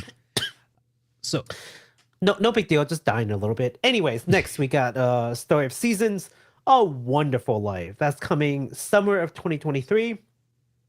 last but not least, we have a game called Rune Factory 3 Special, which is coming sometime in 2023. So here are all the farming simulator games for all you folks who Yeah. wants to farm, but like not really. But for sure, I mean, hey, that's cool because Harvestella, I feel like we kind of glossed over that, but it honestly has grabbed my attention because it is also in a big way an RPG. I feel like Harvestella is probably like more RPG than like farming sim. Like Story Yeah. of Seasons is like, let's say Story of Seasons like maybe like 100% like farming sim. Rune Factory is like maybe more like, you know, It's got some 70, action RPG in 30. there, yeah. Yeah, like Harvestella is probably like 50-50. Like I'm just guessing based on like what I've seen so far. Don't take that as like a fact, but yeah. So, but definitely, I mean, look, it's coming from the RPG powerhouse Square Enix, so one would expect more RPG element, and the character design and everything actually looks pretty good. The model it's a little weird to me, but hey, people actually like it, so check it out. If that's Yeah. something you know, that sounds like something you might be interested in. All right. So then next up, we have Baku's favorite. We're going to be talking a little bit about Romancing Saga. He can't even swallow that drink he just took. We're going to be talking about some Romancing Saga Minstrel Song Remastered. There's not really a whole lot worth saying about this game as of right now, other than the fact that the release date is currently set for the 1st of December of 2022. For basically all modern consoles and for also iOS and Android devices. So There that's you pretty go. cool. And I think it also has another trailer that we can take a look at right now if you'd like. I mean, I'm not sure why I'm asking. Of course you would like to see it. Let's give this Yeah. trailer a little gander here. I mean, a lot of people asked us about like, you know, oh, that is the wrong. Is this not that it? Oh, you're no, right. That is not it. Symphonia. No, look at the Whoop. one above that. Whoops. I was like, wait a minute, that doesn't look right. I accidentally skipped over the one that was showing in Moon Runes. So Yes. yeah, let's fix that real quick. My bad. This one's a longer trailer in the Japanese version than the American version. The American, or should I say the English like Nintendo Direct was just like super short, Yeah. like 5 seconds. I figure I'd give you guys a slightly longer one to look at some of the gameplay. The combat graphics doesn't look yeah. bad. I mean, it's No, just the combat is perfectly fine. It's The it's proportions are tried and just weird. Romancing Saga battle. It's fun. I played the game, an original PS2. The game is fun. Don't get me wrong. I just can't deal with the character models. They are just like heinous looking. But if you want like a good old like RPG that actually plays really well, that one is it. Yeah. Especially for the folks who are asking like, oh, do you have any recommendation for iOS and Android? Because we can only play on phone. There that you go. looks like that a good way one. to go for sure. Yeah, no gotcha, guarantee you. Okay. Yeah, I like I said, I played it on the PS2. I played the original one back in like NES. Great game. Yeah. Someone in chat says they look like gelflings from the Dark Crystal. And they totally do. Just a little bit of that uncanny valley there with like the weird proportions, but it works. You stop that. I'm dying here, please. All right. Well, go ahead and take a swig of your drink, and then let's move on to this next one here. No, we've got to talk about it. We've got to talk about this next game. You guys already know what that next game is because certain Derek played the video ahead of time. But yes, let's talk about Tales of Symphonia Remastered because I know. I'm sorry, I leaked it. You leaked it. You leaked it. Okay. So Bandai Namco has announced that they will be bringing this Tales of series classic to a new generation systems, even though we have it on PC already. Bandai has reworked the graphics in various places, added some QoL improvements, such as event skip function. So let's look at the trailer, shall we, Mr. Derek? Oh, didn't we already do that? No, sure. The journey of world regeneration begins anew. Okay. Remaster of Tales of Yep. Symphonia is coming That to looks Nintendo Switch. pretty nice. Like, did they reanimate all of that? No, they redid like the character models, like facial expression or something to that effect. Their natural expression, whatever the heck that really means. see. But I've heard that they have touched up the graphics here and there. It does look nice. It's got Yeah, the compared to the PS3 version, anyways. it's got that Yeah. 16:9 aspect ratio, which looks like they've adjusted all of the on-screen elements for that as well, which is nice. They didn't just like leave it 4:3. But no, it should be 16:9. Uh-huh.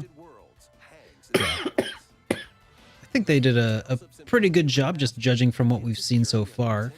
Yeah, it's not bad. Okay, so let's talk about the elephant in the room, I guess. Yes, you've heard the rumors. True, the game is locked in 30 FPS, On a- which is Unplayable. unplayable. In the trash. Cannot play. Will not play. Remove this blight from my eyes. Remove the game, which is a disappointment to many who were hoping that Bamco would bring it to 60 FPS. Yeah. Myself included, actually. Many have talked about, the difference between the original release, which is on GameCube, and that's on 60 FPS, but then they chose the PS2 port, which in turn became the PS3 port, which in turns became the port that we're using for all the other subsequent release. So that's the reason why it is locked to 30 FPS. It's this whole history there. They've added content, they've changed stuff, and it just made more sense to keep that over trying to use the GameCube version and try to bring that back. There's just no way to reconcile. I don't believe it. I think they can reconcile the two, but There'll it be a is what fan it hack. is. There'll be a fan hack for hacked switches in 30 days. I'm sure of it, but Yeah. whatever. It They just is can't what be it is. arsed to do it. That's all. Yeah. So, okay. So here's the thing that I want to bring to everyone's attention, because I've been looking high and low. I couldn't figure this out. So let's just admit something, right? Sure. What I don't know. So it appears that this version should be visually superior to the PC version that's out right now, at least without any of the mod. Just like Okay. base game, okay, Mhm. it should be superior, because the PS3 thing came out, and then the port to the PC, and then with this remaster version, they have touched up the graphics based on the PS3 version. So in theory, this should look better than the PC version, which is just the port of the PS3 game. Does that Yeah. make sense so far? Yeah. Right? So far, so good. Yeah. So it is not, so if that is true, it is not clear to me, first of all, whether or not that is true. And if it is true, whether or not the touched up graphics settings or models will be available for the PC versions even in the future. There's no announcements there. I see. Now, I've seen one publication that says, oh yeah, this is coming to PC. I've seen one, but no confirmed like primary source on it. right. So when I go to the when I go to the Bamco website, I Yeah. don't see them talking about PC version. I've gone to Europe, I've gone to Japan, I've gone to like North American site. None of them talks about a PC version of this remaster version specifically. So until that is confirmed, until Bamco says, yes, this is coming to PC, just remember to check your primary sources. I think I almost got into an argument with somebody over this. I'm like, I'm just like, hey, look, if you can find me an official source from Bamco, then yeah, I'll take your words for it. And so far, I'm just kind of like, put up or shut up. Yeah. So I'm kind of hoping that they will do something like Square Enix, where like Square Enix had like FF8, which is like just a straight port, and then they had like a FF8 remaster, and then they released that, sort of to replace the FF8 on Steam, right? So I'm hoping that they would do something at least similar to that, so that folks who prefer to play it on PC will have that like newly updated graphics, however minor, right? Yeah. So this game is coming out, or this remaster is coming out in early 2023 on PS4, Xbox One, and Switch. Again, no PC as far as I'm concerned. Pre-order is up right now. The Chosen Edition will come with a metal case and additional character art, prints, and stickers. So if you are a Tales fan and you just want to buy this game one more time, here it is. Hey, all right. I'm finally able to buy it a fourth time. You know, fun fact is I got this game with I think Tales of Systeria. When you buy Tales of Systeria a long time ago, this game came with it for free. So I got it on PC for free with that purchase. And then I went and bought the PS3 like collection edition with the second game, which is sitting in the back. Yeah. And I have beaten this game 0 times. I now played, they're basically asking me to buy it a third time. I played it on GameCube a long while back. I got pretty far and I stalled, so I don't know how it ends yet. I'll have to go back and play it at some point. Well, then again, it is a Tales game, and I really should. Many people have contend that this is one of the best Tales game ever made, Derek. I'm just saying. Yeah, but maybe I should play Tales of the Abyss first or something. I don't know. Yeah, I mean, okay. Some people like Tales of the Abyss. I didn't like it, but some people like Tales of the Abyss. I know. Yeah. I'm just poking fun because like my entry point into reviewing the Tales games was the first one, Tales of Phantasm. Tales of Phantasm, yeah. PS1 on a fan. I'm surprised you didn't pick pack. Tales of Destiny as the entry point because that's sort of like the first like big like Tales game. I have that too, and I will probably that'll probably be what I play through next. But yeah. oh, But hey, quick question for all the folks who are watching this show right now. Let us know what your favorite Tales game is. I've heard Tales of Vesperia versus Tales of Symphonia. Like these two are like contested as sort of like the best. I kind of want to hear from you guys. Personally, I played neither of those, and I like Tales of Eternia, Tales of Graces, and Tales of Vesperia. Those are my favorites. But yeah, let us know what you think. You mean Tales of Destiny 2? There's an actual. You know what? I know. I'm just messing with you. I know you are. Okay. All right. So moving along, that was pretty much it. So moving along to the state of play. Oh wait. No. Oh, I know. No, you're about to piss off a lot of people. That was okay. Fine. No.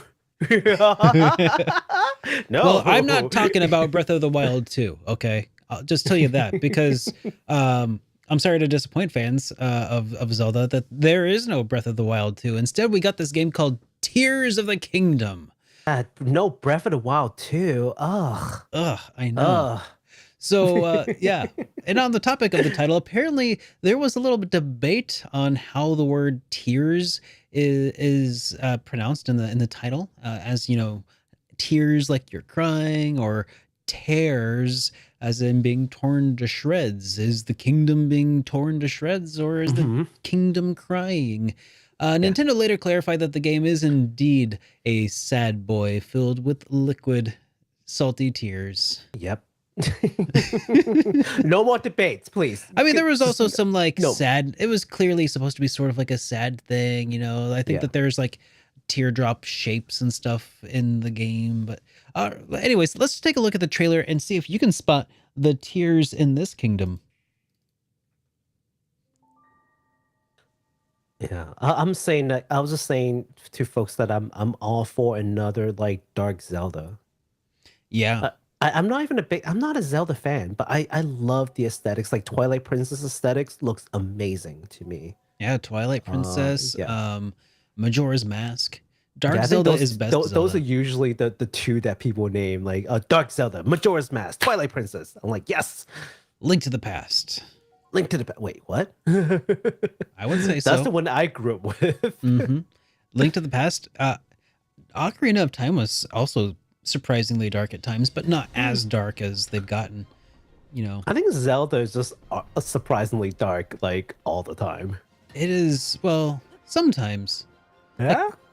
I mean, yeah, okay, yeah. Skyward Sword got pretty dark at times. Yeah. I don't know. I like it though. I'm all for it. I think Spirit Tracks didn't get too dark though. I think there was this one where like there's like a sleeping whale or something. Oh yeah. And then like I think that was probably one Link's of the Awakening? darkest one, because like once you beat the game, it's kind of like, oh, all these people that I form memories with, they are all like not Disappeared. real. Yep. They just all disappear. So Like, anyways, what?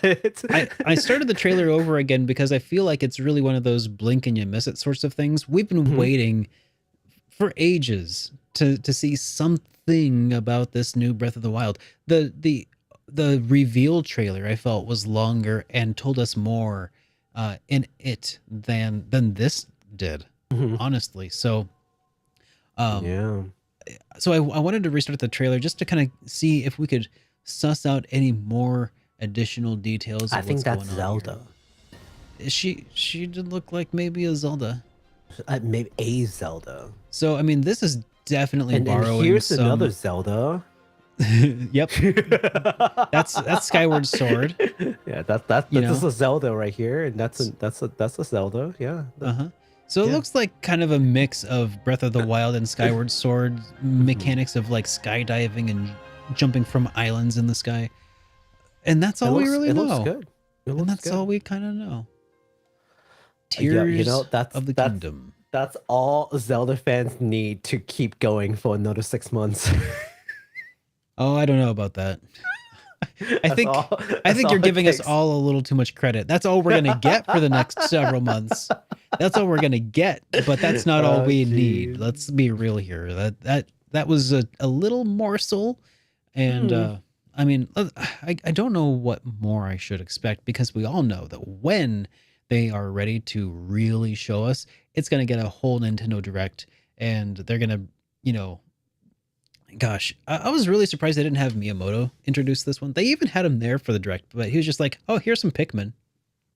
Oh no, he was like, "Look, I made a new shirt." I know. I was like, "This man can do whatever he wants." I bet you that was just like improv. Like, I he was know. just, they're He's like, just like- "Yes, he's just Miyamoto, excited sir, about his can you talk about this game, please?" "Oh yeah, sure." I mean, he was. He's going about it. "Oh look, I made a new shirt, guys." Huh? It's Yeah. just like, we'll keep it. I mean, and to be fair, it's a pretty cool shirt. Not as cool as this shirt that you can get at shop.superderekRPGs.com, but it's a pretty cool shirt. It is a nice shirt. I'm talking about the hype responsible. I'm just saying. Oh, thank you. I'm just saying it's a nice shirt. Anyways. All right, this next one actually did get me pretty excited. So I guess that was the end of the Yes. Nintendo Direct. By the way, everybody, I wasn't really joking about, you know. Yeah, Okay. that was unfortunately the end of the Nintendo Direct. But remember, we've got like 3 other showings to talk about. So let's move on to showing number 2, the Sony State of Play, starting with the reveal trailer of one such legendary fighting game, Tekken 8. Let's go. All right. Oh man, this one looked good. It looked- It got my blood pumping. I was I like, know. oh snap, this thing looks so good. It- Unreal Engine. Tekken is one of those game series that I played in the arcades back when arcades existed. Yes. Oh, Tekken And Tag was so much fun. in Tekken Tag, arcade. Tekken 3, Tekken 4. I was a big fan of playing as Law and Oh, me too. Jin. Me too. you know, I liked playing as Law, the chef. His kicks mix up is so fun. Oh man. There was the what was that called when you like run up the side of the opponent and then like kick them, or I think it was like a throw. You could, I don't even remember. It's been that long. Yeah, I don't know what they're called. I just played a game. Yeah, it was I one of the wasn't like first. all like pro like Derek here. That's a move right there. Like I just played a game. Oh no, I tried to get good. I was like doing parries and stuff. Like I got, I mean, okay, when I say I got good, I mean I got like better than a masher, Yeah. which is more time than I've ever spent on any other fighting game. I could actually do things intentionally and it was fun. Ooh. And the characters of Tekken, I think, are just that much cooler. They really are just. I mean, Kazuya there. Yeah, like no offense to Street Fighter, like Street Fighter is the OG. Like I do think Tekken characters look cooler though. Oh yeah, so much cooler. I'm sorry. Also, like Hobo Do and Stepfather Ken is just like that's the running joke now for the new Street Fighter. It's Hobo Do and Hobo Ryu and divorced Ken. Divorced Ken. Oh no. That's the running joke for the new design. I think it's messed up, but also kind of funny. So, so there is no release time frame, as you can see from the trailer just now. However, it will be available for PS5, Xbox Series, and PC via Steam when it is available. So that should give you an idea what kind of graphics you should expect from this game. That there will be no PS4 and no Switch on this one. All right. So Bandai Namco have also announced a brand new IP called Sin Duality. This is a PvP versus third-person mecha shooter game. Mouthful. What's that? Yeah, it's I know. a mouthful. Right? In this world, the poisonous ring called Tears of the New Moon wiped out or is it Tears of the New Moon? Tears of the New Moon wiped out most of humanity, spawned deformed creatures, and drove the remaining humans to live underground. To survive, players will have to gather AO crystals. That's what they said. While fending off hostile creatures. Yes. All right, guys. So just heads up, this is going to feature some AO crystals in it, so adults only. Yeah, some AO crystal.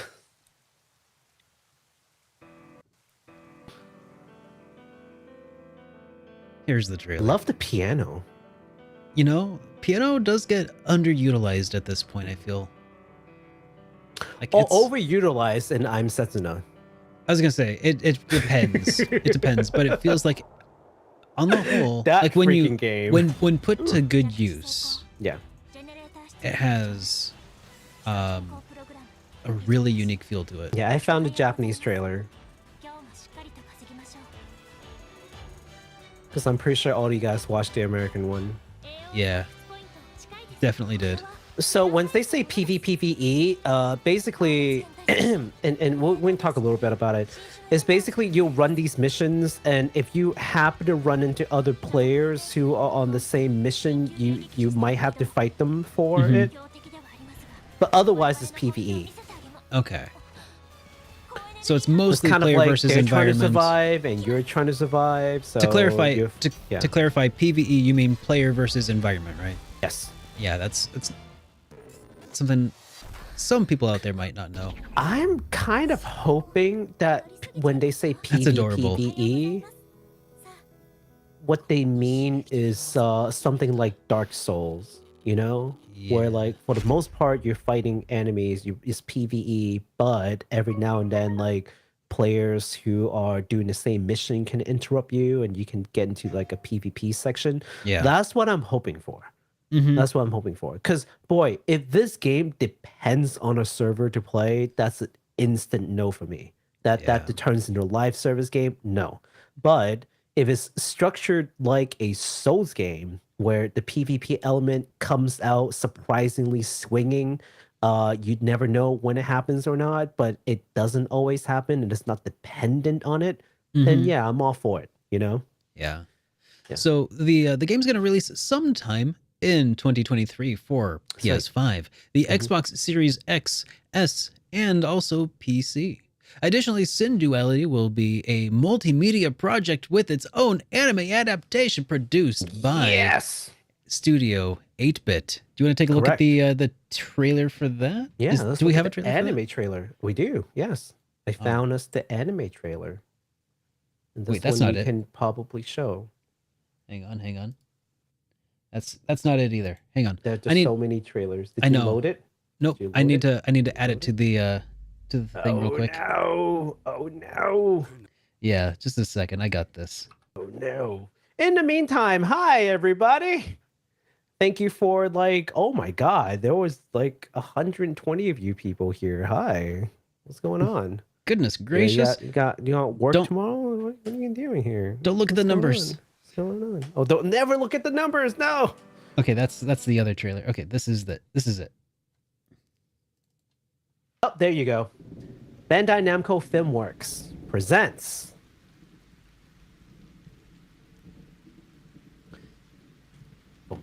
Studio 8-bit. All right. Something about the Tears of New Moon, yada yada. Something about AIs, Okay. so on and so forth. Cool. Perfect. Excellent. Nailed it. I know. All right. It That's is in the year of 2242. I knew that much. This is an AI that lost her memory. Uh-huh. What? Okay. So Her she's name a is Noelle? JRPG protagonist. She's a JRPG protagonist in an anime. Mm-hmm. Who would have thought that that would be a thing ever? Nope, never. Okay, is that it? Yeah, that's it.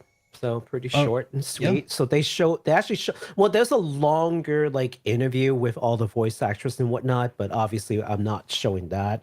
Yeah. So that just gives you a sneak peek of what the anime should look like. You know, Bamco is working on a lot of like multimedia projects, and I think they've been pretty successful. Another one that recently happened, of course, is what's that game called? Scarlet Scarlet something. Nexus. Scarlet Nexus, yeah, which is also like a multimedia project. The game is very well received. Yeah. Project and Dot the Hack also. yeah, not bad. Yeah, so they're definitely doing more of that with their new like film studio, as a Yeah. matter of fact, which is the Bandai Namco Filmworks. So expect more from Bandai Namco doing a lot of multimedia things. Like the next Tales game may have an accompany anime that comes right along, right? And that pretty might be neat. the new MO. Yeah, I think it's pretty cool. So I hope they keep it up. I mean, because even when I was playing Tales of Phantasia, like it felt like I was playing an anime. So Yeah. I mean, clearly they've got people who are, capable of producing that sort of thing. Now, I Yeah. left this next game for you specifically because I wanted to see what you had thoughts about. Okay. I knew it. All right. So the next game we're going to talk about is a game that was previously known as Project Eve, but now is now known as Stellar Blade. So from the Korean developer Shift Up. This game, of course, they have announced the new title through the state of play. Mhm. It is an action RPG that looks like super heavily influenced by Nier Automata in just so many ways. And once we look at that trailer, we can point out some things. In this game, you'll play as Eve, a young woman who is fighting off monster known as natives, who have invaded Earth. So let's take a look at this. All right. I'm actually really excited because there are a good amount of Korean studios, but they have focused for the most part on MMOs because that's what sold. Yeah. Or like competitive games. Again, those are the kind of games that sold well in their like local market. Right off the bat, look at this Yeah. guy. It looks amazing. Yeah. This, by the way, is in Korean for anyone who's wondering. I kind of assumed as much, but that's super cool. Just the hyper textured, like in a normal game, that would probably look a little like over the top, but like for something where it's some sort of like deteriorated cybernetic, So like, like the hybrid. post-apocalyptic setting, the Yeah.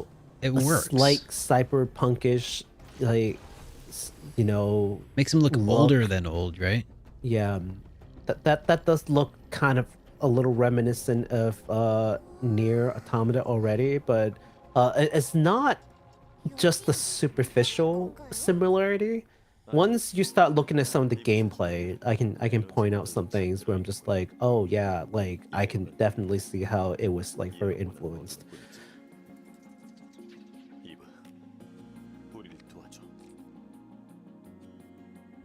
Here's the hot guy that you don't get to control. Here are the monsters. There's the pod with the little arms dangling. Ooh. Here's the... Yeah, these kind of finishes. That is definitely like not a near influence. Like that's new. Yeah. Yeah. I said influence. It's not like a carbon copy. Sure. It also, I mean, it looks almost a little Soulsy in some ways. Maybe not. I don't know. It's hard to tell. Yeah, that kind of like, you know, like I almost want to call it like the giant laser shoots, of course. And then there's the what is it called? The almost like an Omni Slash situation. Yeah. But it looked like it had a parry mechanic maybe built in. Yeah. It was like, and the parry mechanic is what made me think. Kind of like a counter thing. Yeah. Too. Yeah. So, and of course, this is not an when I say like they got a lot of, it looks like there's a lot of influence from Nier. That is not an insult. Okay, like No. Nier Automata is a great game, and a lot of people would try to borrow like elements from it. That's just how the the industry works. So Didn't by no Yoko means Taro an insult. didn't Yoko Taro have like some words about this? I somebody in my stream chat said that they were actually excited to give this game a go. Like they were looking forward to it coming out. They might be.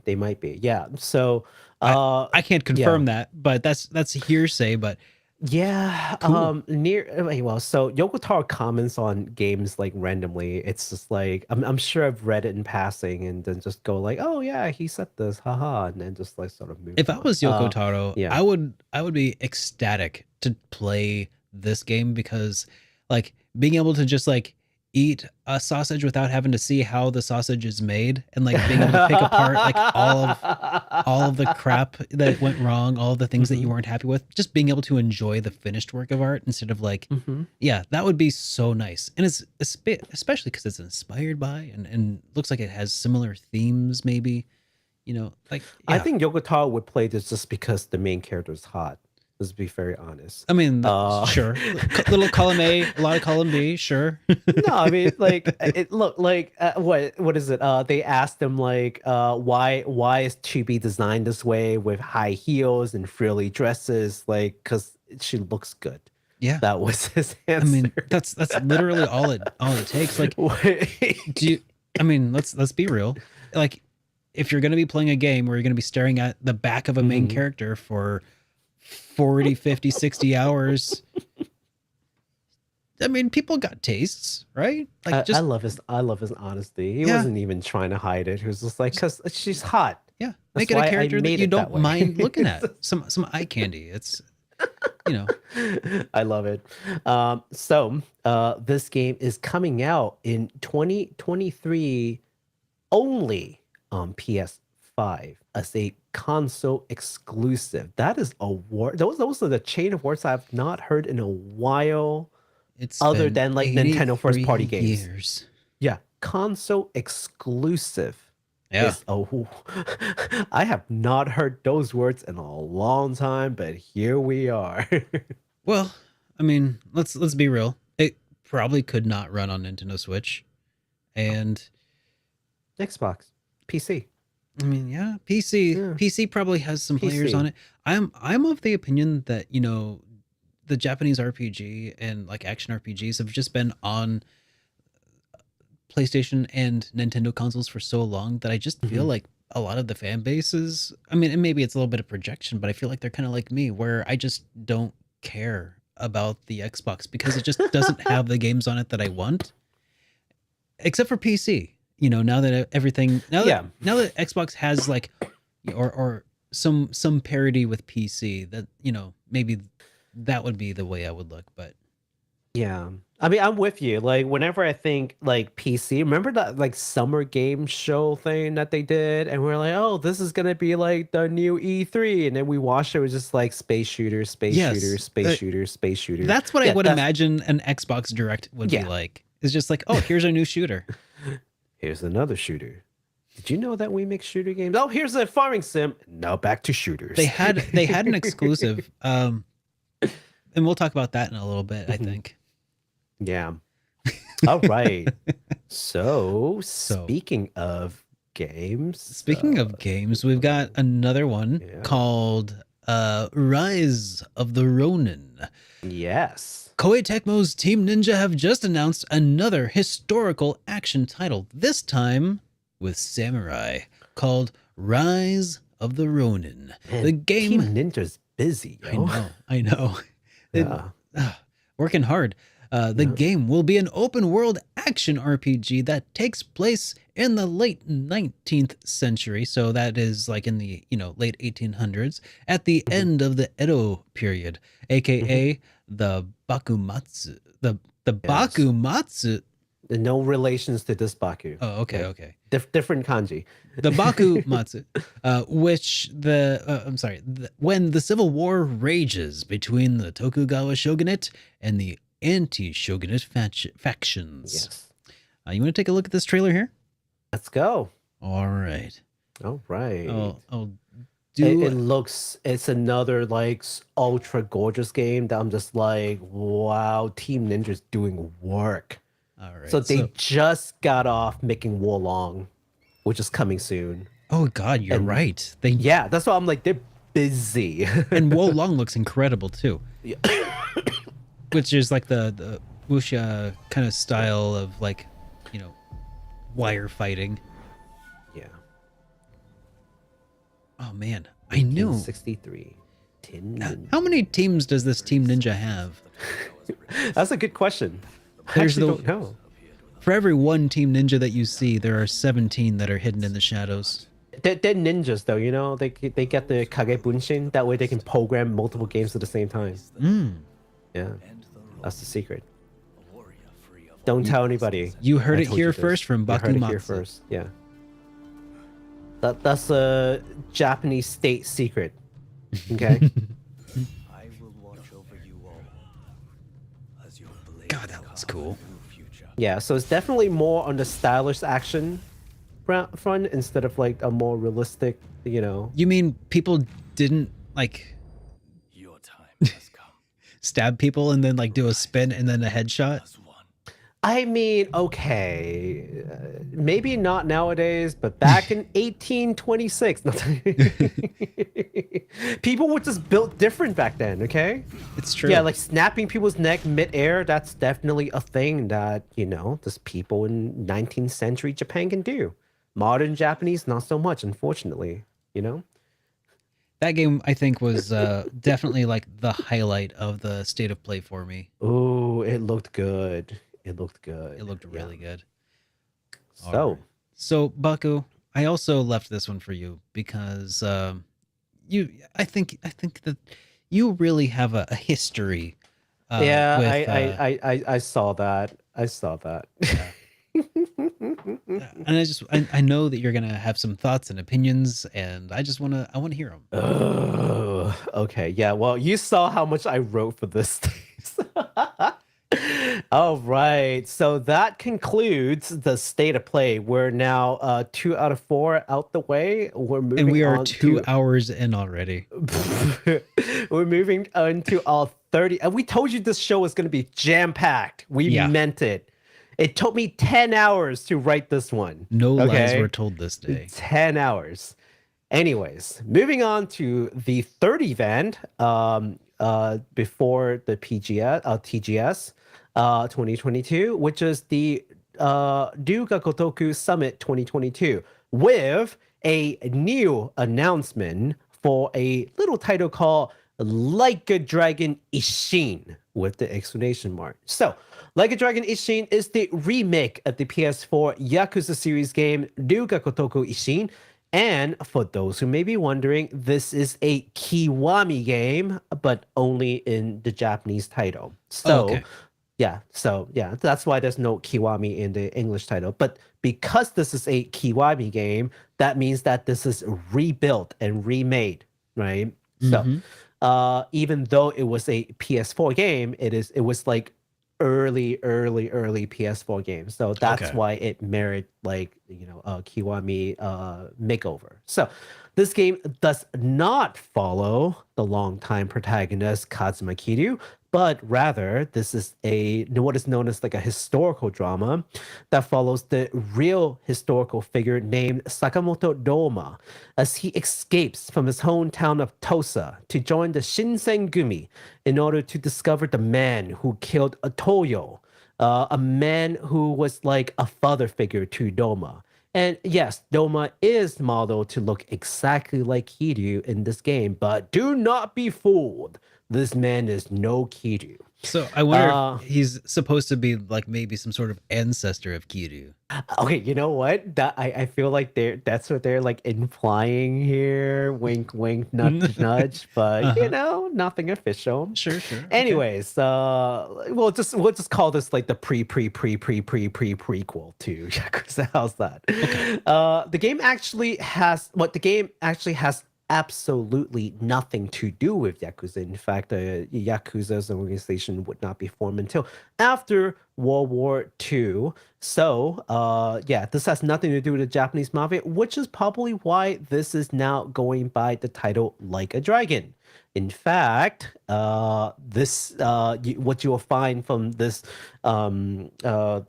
summit is that one of the things that they're doing now officially is changing the game series name from Yakuza to Like a Dragon. And officially. we were talking about this last week where it's only in America that they actually called it Yakuza, right? Yeah. Yes, that is true. Because the Yakuza would probably kill them if they did it in Japan. Well, it's It would I don't draw think- some ire, maybe. Well, what's interesting is that in Japanese when they talk about like the mafia, they would say Gokudo. Gokudo is like the sort of the name that they would say. You basically never hear anyone say the word Yakuza. Now, Really? I don't want to claim to know why no one ever says the word Yakuza Mhm. in Japan, anyways, unless maybe if you're a police officer. But when most people refer to as these mafia, they would say Gokudo. Oh, okay. Gokudo, yeah. Which, yeah. So, Good to know. anyways, yeah. So let's take a look at the the trailer to this game, so you guys know what we're looking at.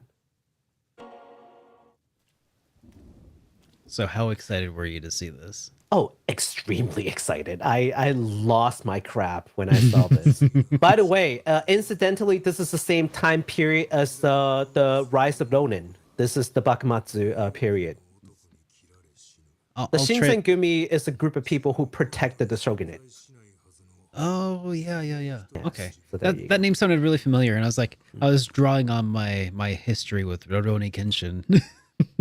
Yep, there you go. Kenshin is the what is it called? The Meiji era, which is the era that followed. that followed right afterwards. Yes. Yeah.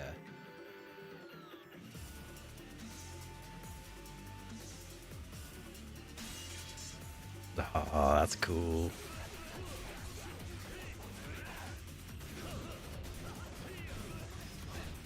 Yeah, so there are like multiple style. You can use a sword, you can use a gun, you can use a sword tiger. and a gun. You use a and then tiger. you can fight the tiger. Ooh. So if you ever wanted Game to see like amazing. Kiryu with a gun and a And katana, a sword. Yeah. sheesh. So in a typical Yakuza game, like that's sort of like dispensable equipment, like they break and then like you can't use it.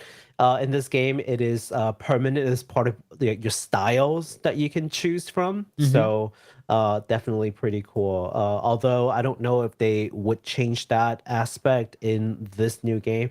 At least in the original game, Ryuga Kotoku Ishin, there are 4 distinctive like fighting style that you can like level up, and also one of the styles. That game, Ryuga Kotoku Ishin, was never released outside of Japan. So actually, this would be the first time it is coming to the West, which is pretty cool. So now, speaking of releasing this to the West, in an interview with Fanbyte, the Ryuga Kotoku studio chief and executive producer Masayoshi Yokoyama was talking about the possibility of releasing this game. And the reason why they never released this game in the West was because, well, frankly, they didn't think Westerners would care about Japanese history and your historical drama. That is until the release of Ghost of Tsushima, which did really well. Yeah, so, quote, we saw how well Ghost of Tsushima did, and how it was about this very Japanese setting made by Americans, which gave us confidence that, no, Ishin can probably do well in America too. End quote. They're not wrong. Yeah. And in fact, we've talked about that, right? We've talked about that, and we're saying, there's a lot of games in Japan that Japanese developers just don't feel confident in releasing in the West. It used to be that a lot of these Japanese developers arrogantly so think, oh, well, the West of these games are too hard for them. They would never play it. Well, we show them, right? Yeah. But modern times, they are more reluctant to port a game to the West because they just don't think we care about it. Yeah. So it's a very different mentality. But I think Ghost of Tsushima actually opened that door. And that's why we see games like Rise of Ronin, where it's like, well, you know what? Yeah, why not? You guys like Ghost of Tsushima? Why not this? And you were excited. You saw that. You were like, that was my highlight. So this is a changing mentality, and I welcome it. So I want them to bring these games to us. We will play it. Fair. I think that there's a big subset of Yakuza fans who would always have eaten this up from the start. That's true. Like maybe in the 90s, then it wouldn't have done so well. Maybe in the early to, I want to say like about the time of the explosion in anime in the West and the success of things like Rurouni Kenshin and other like Samurai Deeper Kyo and stuff like that. Like that, I think, created an audience of people who were like, oh yeah, I'm into this samurai stuff too. Let's check this out. like why not? Let's check it out. It's a changing time. It's a changing time, and I'm glad that they're finally on board. They're finally like, you know what? Sure, we will send this over, and we will spend the money. We will localize it, and you will show us that you will eat this thing up. And eat it up, we will. On the point of localization, this game will not be dubbed, unfortunately, for some of you folks. That's right. Yeah. Who I remember might be dyslexic, for example. So unfortunately, this game will not be dubbed, but of course, they will still localize it with with like English subs. So there's at least that avenue. This game will be released in February 21st on PS4 and 5, Xbox One, Xbox Series XS, and PC. Pre-order is already available with some really cool weapon to start your journey if you order early, which I also need to do. So it's reminding me all these things I need to pre-order. Write that down. Mental note. Yes, mental note. All right, Derek, please tell us about the next game. All right. So I went ahead and took this one from you to give your voice a chance to recover because I figured you had a lot to say. I'm dying. Right on cue. So we're going to be talking about another game that was announced by RGG Studio, formally announcing Like a Dragon 8 with the return of Ichigo and also a gray-haired Kiryu. RGG says fans should use their imagination as to why Kiryu sports gray hair, which seems to imply that it is maybe not due to old age. Hmm. According to RGG Studio, this game will feature both men as dual protagonists, which with the theme of the man with the past on his back and the man with his future on his back. That's right.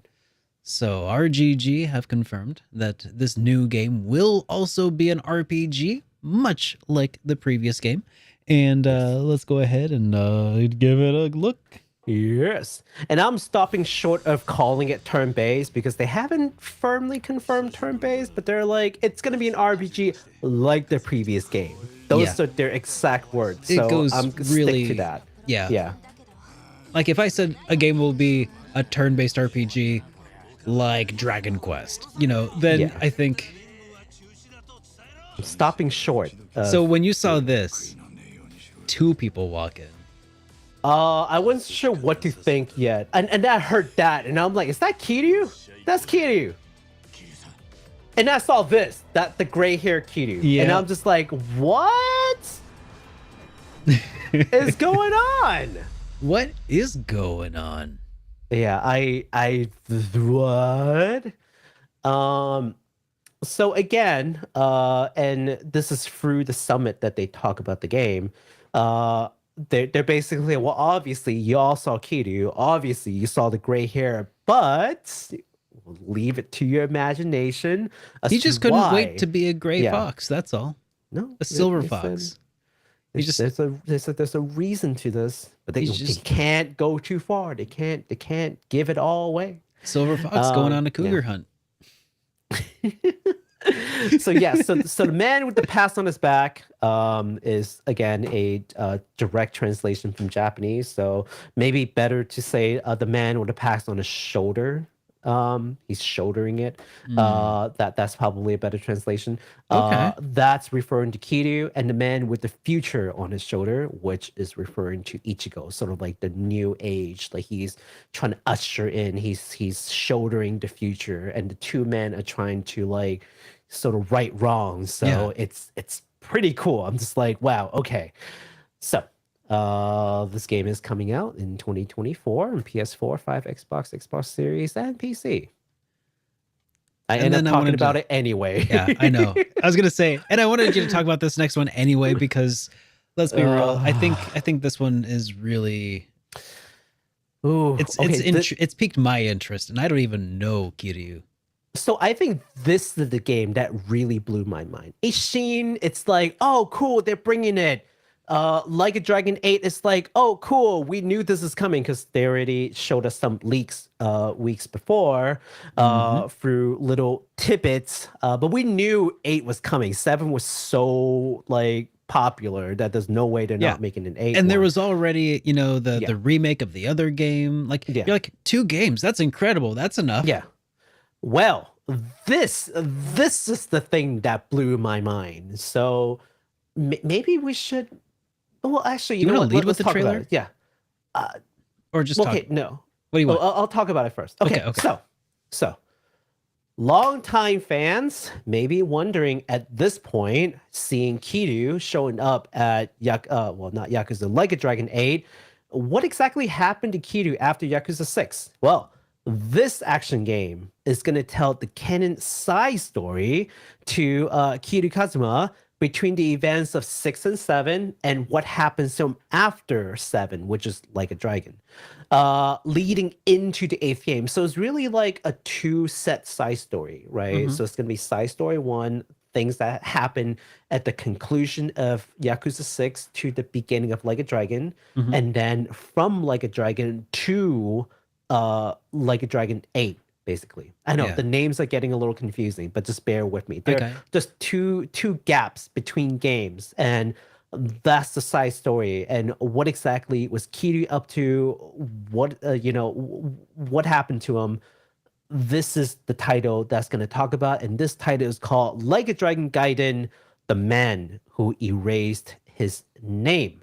So RGG Studio said that for those who started the series Like a Dragon and don't really understand the significance of Kiryu Kazuma, this side story will help fill some of the gaps as well. So it's got something for everyone. If you're a long-time fan and you're just like, oh no, give me more Kiryu, there you go. If you came in like a lot of folks who, like the turn-based aspect of Like a Dragon, liked Ichigo, got to know that whole motley crew, but it's like, oh, who's this Kiryu guy that you guys keep talking about? Why are you guys all like Who's this old tearing dude? up and crying over? Yeah, who's this guy? Why do you have to fight him? Well, he's not like, why is he important? Well, now you get to find out his significance without playing through the previous like 7 games, including 0. Okay. So I can play this game instead of all of the other Yakuza then, right? No.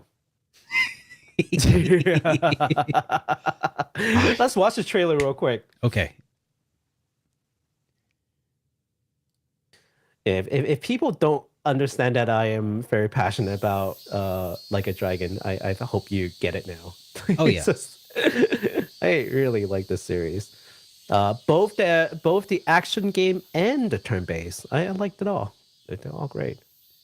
So it's interesting that they're going back to an action RPG for telling Kiryu's story, because I mean everything up to his point was action RPG, right? Or Yes. action combat. So I wonder. This is going to be action. Yeah, I know. Yeah. So I wonder with RGG 8 if it'll be like a switch up at all, like if it'll switch between turn-based and Is that why they're short? Is that why they're just short of saying it's going to be turn-based? Maybe for the Kiryu portion it'll be, action. It could be interesting. Yeah, It would be really wild, right? could be interesting. Joryu. I think that's the thing that sticks up to people. So So I it's don't very know if common. Huh? No, sorry. Go ahead. I was gonna say so I know that his name is Kiryu, and Joryu. I don't know. Part of me is thinking like Q and then Ju, like 9 and 10, like. But I don't know if that's actually correct with this. Probably not, but Probably good not. guess. Yeah.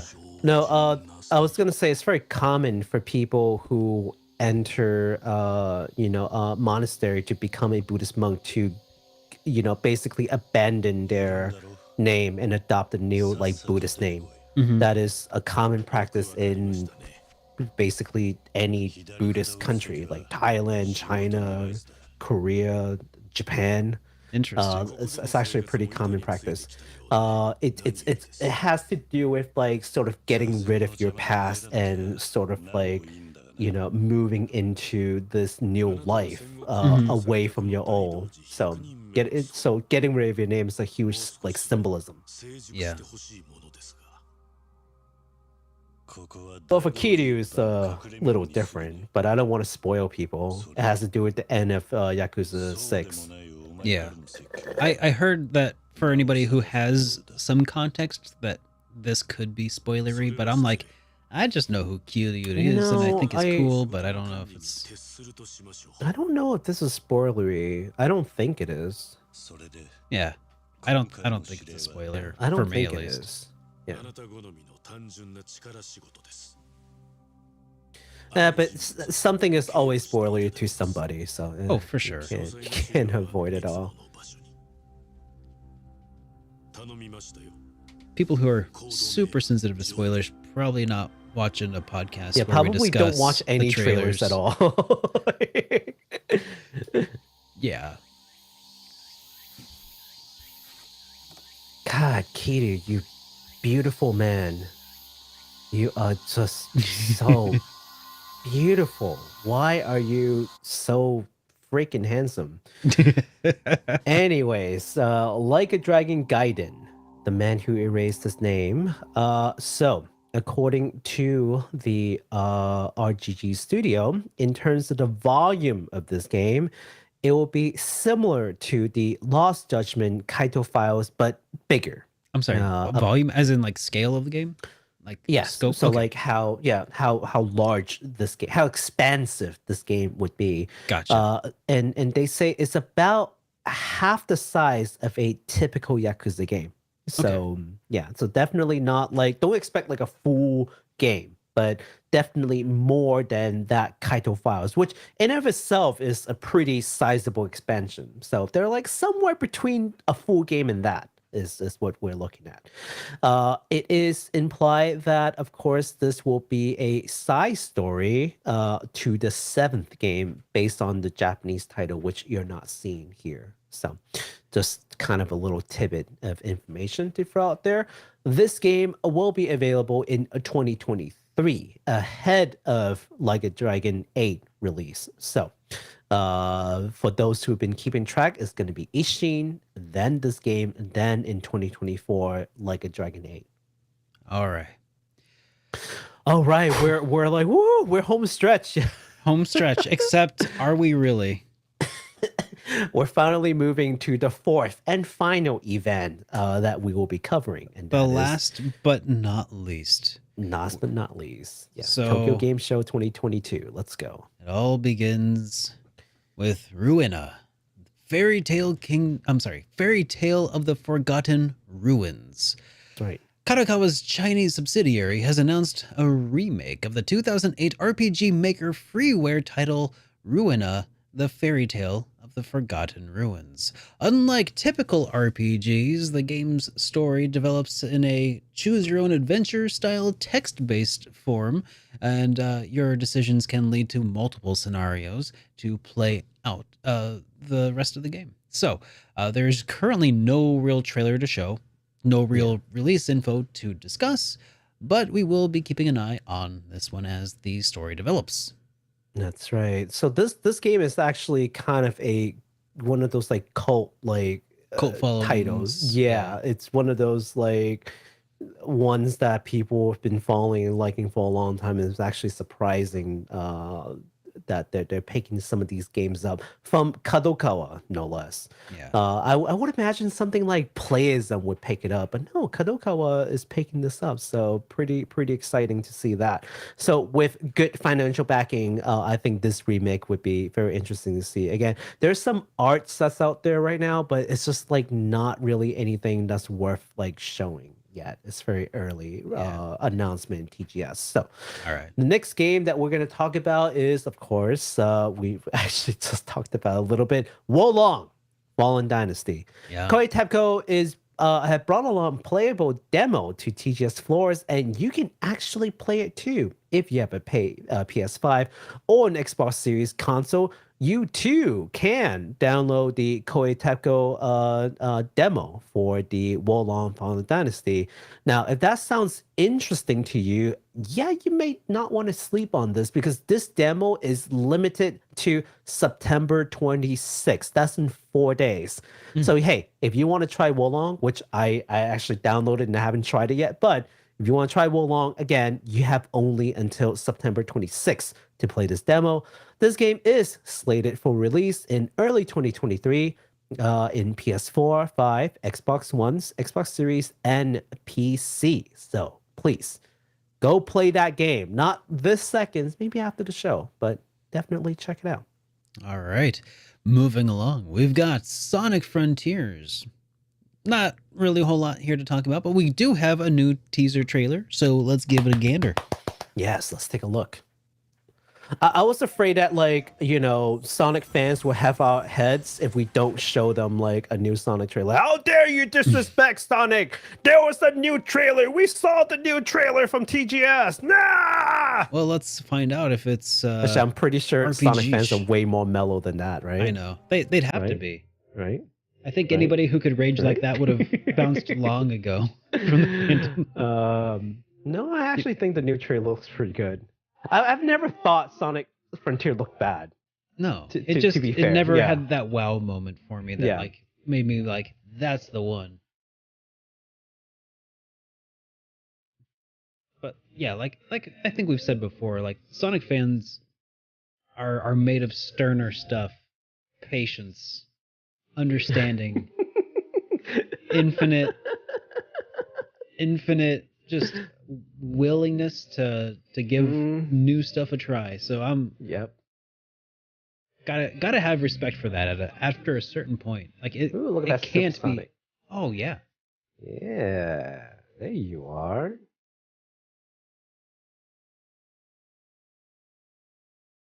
I believe this is a song from One OK Rock, which is a really good band. Cool. I hope that they don't DMCA us. Yeah, One OK Rock actually just, I think, just concluding the US tour, which is pretty awesome. Nice. Which I cover over at Weep Sauce. Anyways. Oh, did you? You put out a video on Weeb Sauce? No, it was an old video from a while ago talking about One OK Rock US Okay, tour. well, we're not going to talk about Weeb Sauce until you put out a Anyways. new video. Damn it. Anyways. Anyways, so release date of November 8th of 2022, coming to PS4, PS5, Xbox One, Xbox Series X and S and Switch, and also PC. Keep your eyes peeled for that, and we'll talk about more as it develops. But that's looking pretty all right, actually. Like it's getting closer to wowing me. I'm just I just kind of want to know, like, what's a little more of the story. Like, I see the world, I see the gameplay. I'm like, what's the hook of the story here? It's honestly looking better and better. It is. I've got to tell you. So hopefully, once it releases and fans play it, they're not going to be disappointed. I'm not a Sonic fan. I have no horse in this race, but I still want you to enjoy the game that you paid for and longed for. So yeah. Anyways, speaking of a game that we've been waiting for a while, wow, can you believe a new Valkyrie game is coming, like from Valkyrie Profile? So this next game that we're going to talk about is Valkyrie Elysium. The demo for the upcoming Valkyrie game is available now on PS4 and PS5. So please go play if you have not already. I think I spent about two and a half hours playing the demo. I think I'm like nearing the end of the demo. I wasn't sure because I had to go to sleep. And I played it on the PS5. It looks gorgeous. The gameplay was very smooth. So if you are a fan of like action RPG, I think you won't be disappointed with this one. The game is scheduled for release later this month on September 29th, which actually, now that we look at it, it's like, what, 7 days from now? Yeah, So a week. exactly 1 week from now. Yeah. It will be released on PS4 and 5. Now, if you are waiting for the PC release so that you can crank up that 4K and turn it into 240 FPS. I don't know if there's a all the frames. Don't quote me on that, please. Look, it's a JRPG port. Like, all bets are off when it comes to like frame rates. Okay, but Locked 24 frames. if you're part of the PC Master Race, you will have to wait until November 12th, 2022. Actually, I lied because I just remembered that this script is old, and I forgot that there was new news for this. So hang on just a second. Just, you know what? Before anyone goes like, nah, you're wrong. Okay, just today, we were told that Valkyrie Elysium needs a little bit more time. Oh, did it get delayed? Yeah, so yes. Oh, I was shoot. like, wait a minute. It is being moved to December 22nd. Oh, okay. So yeah, so Valkyrie. So okay, as we said, sorry. The Lenneth is being moved to December. Yeah, so the company game Lenneth is being moved to December 22nd. So for anyone who does not know this right now, but we covered this before, Valkyrie Elysium, the digital deluxe edition, will come with a copy of Valkyrie Profile Lenneth. Lenneth is being moved to December 22nd. Sorry, I almost gave you. How the dare you, wrong news. Baku? Yeah, that's like twice. That Hang I on a almost gave you second. the Hang wrong- on a second. This- yeah. What? Oh, come on. Okay, that's enough. Anyways, yeah. No. Anyways, yes. So the game is coming out on September 29th on PS4, PS5, PC version wait until November 12th. Lenneth that comes with this game, which I think is like a remaster of the original game from like the PSP port, that is being moved to December. So you will still get the game. You just got to wait a little bit. Now, Square Enix has announced that Hilda, the Black Valkyrie, will be a playable character in this the Hilder's Vengeance DLC. There will be 2 other DLCs, Seraphic Gate, which I think is some kind of a time attack thing, and also New Difficulty Mode is another DLC. All 3 of these DLCs will cost you the low price of free early November. So congratulations, you're getting like 3 free DLCs. All right, so that's it for you for All right. for Valkyrie Elysium. Lots of news, I know. All right. So, Star Ocean, the diving force, I said that wrong on purpose. The divine force is going to be, well, it was at TGS and it has a demo now. I felt like it's been a while since I fouled up a name, so I decided to lean into that one. So they had this demo at TGS for the new Star Ocean game that's going to be coming out on the 20th. So Which was 2 days ago. The demo was out 2 days ago. So there you go. Remember, guys, we wrote this for Sunday. Yeah, we didn't really go back and modify it. So yesterday's news today. They also gave us a new trailer though, which I have not seen, and I kind of want to take a look. So we will do that right now. Yes.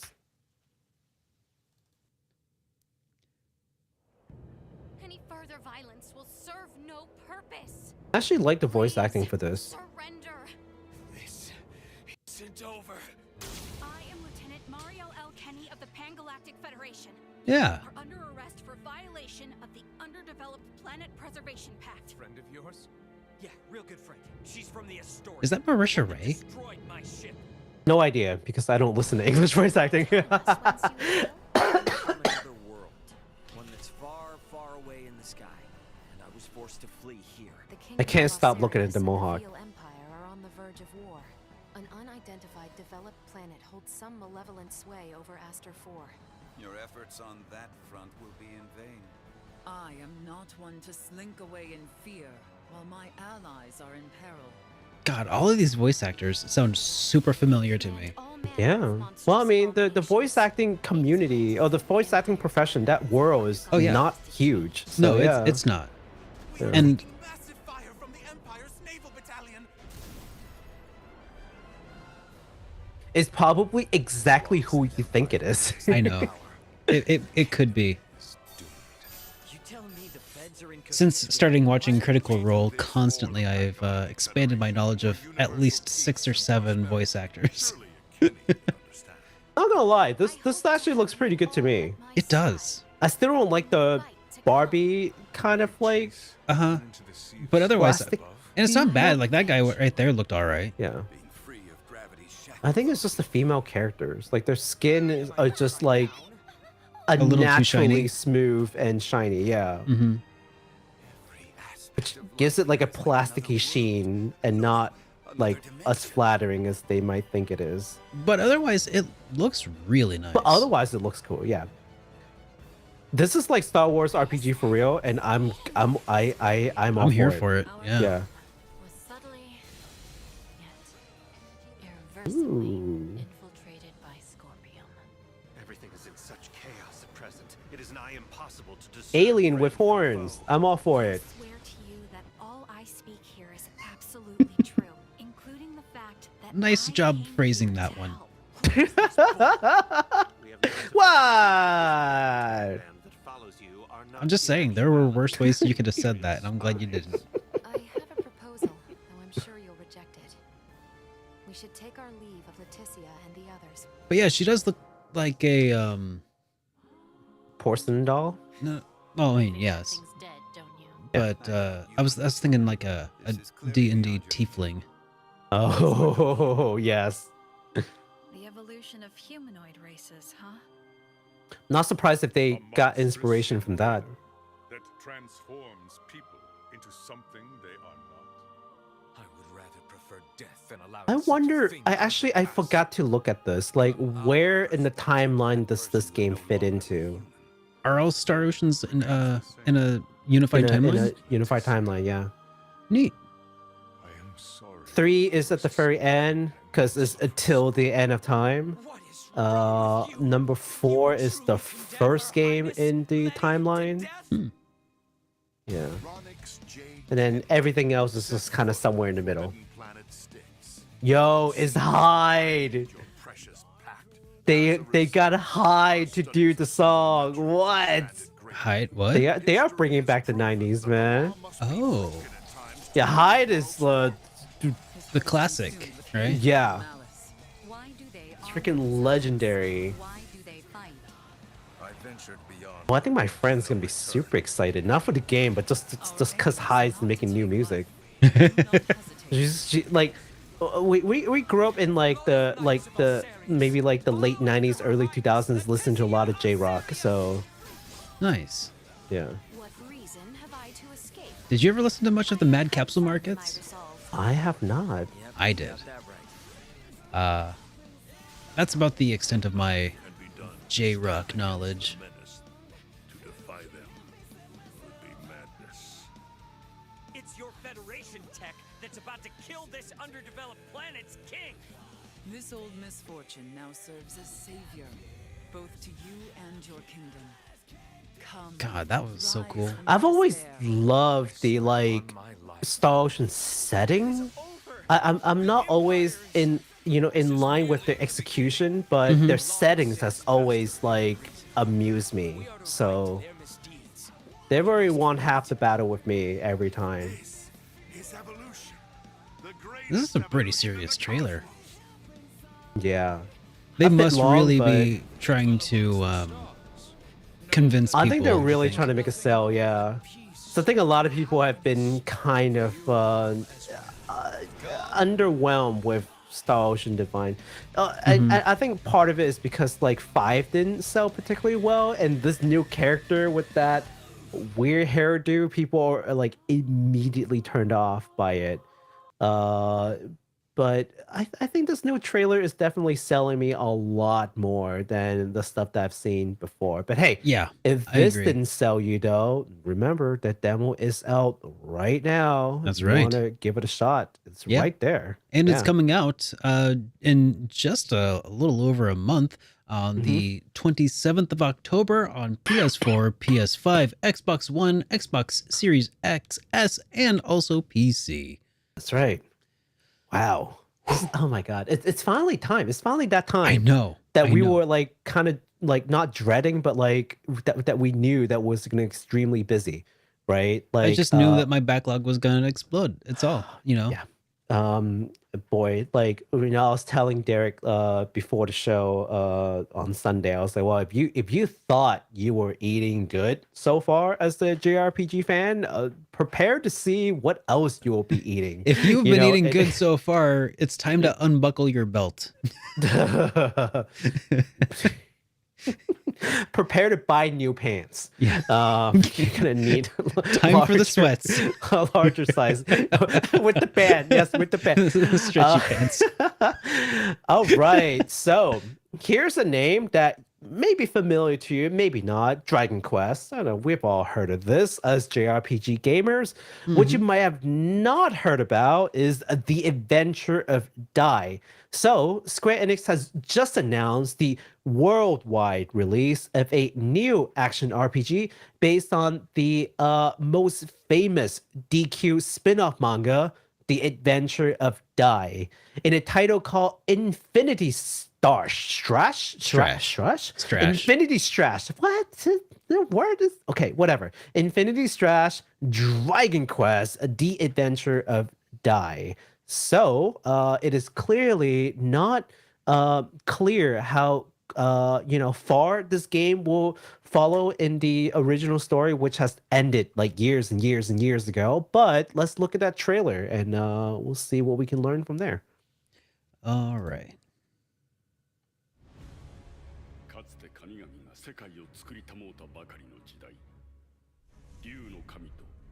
What I thought was really interesting about this, as a fan of Dragon Quest, you might notice that this is not a turn-based game. Instead, it looks really cool, Yeah. but it is definitely like a Dragon Quest Gaiden, if there can be such a thing. And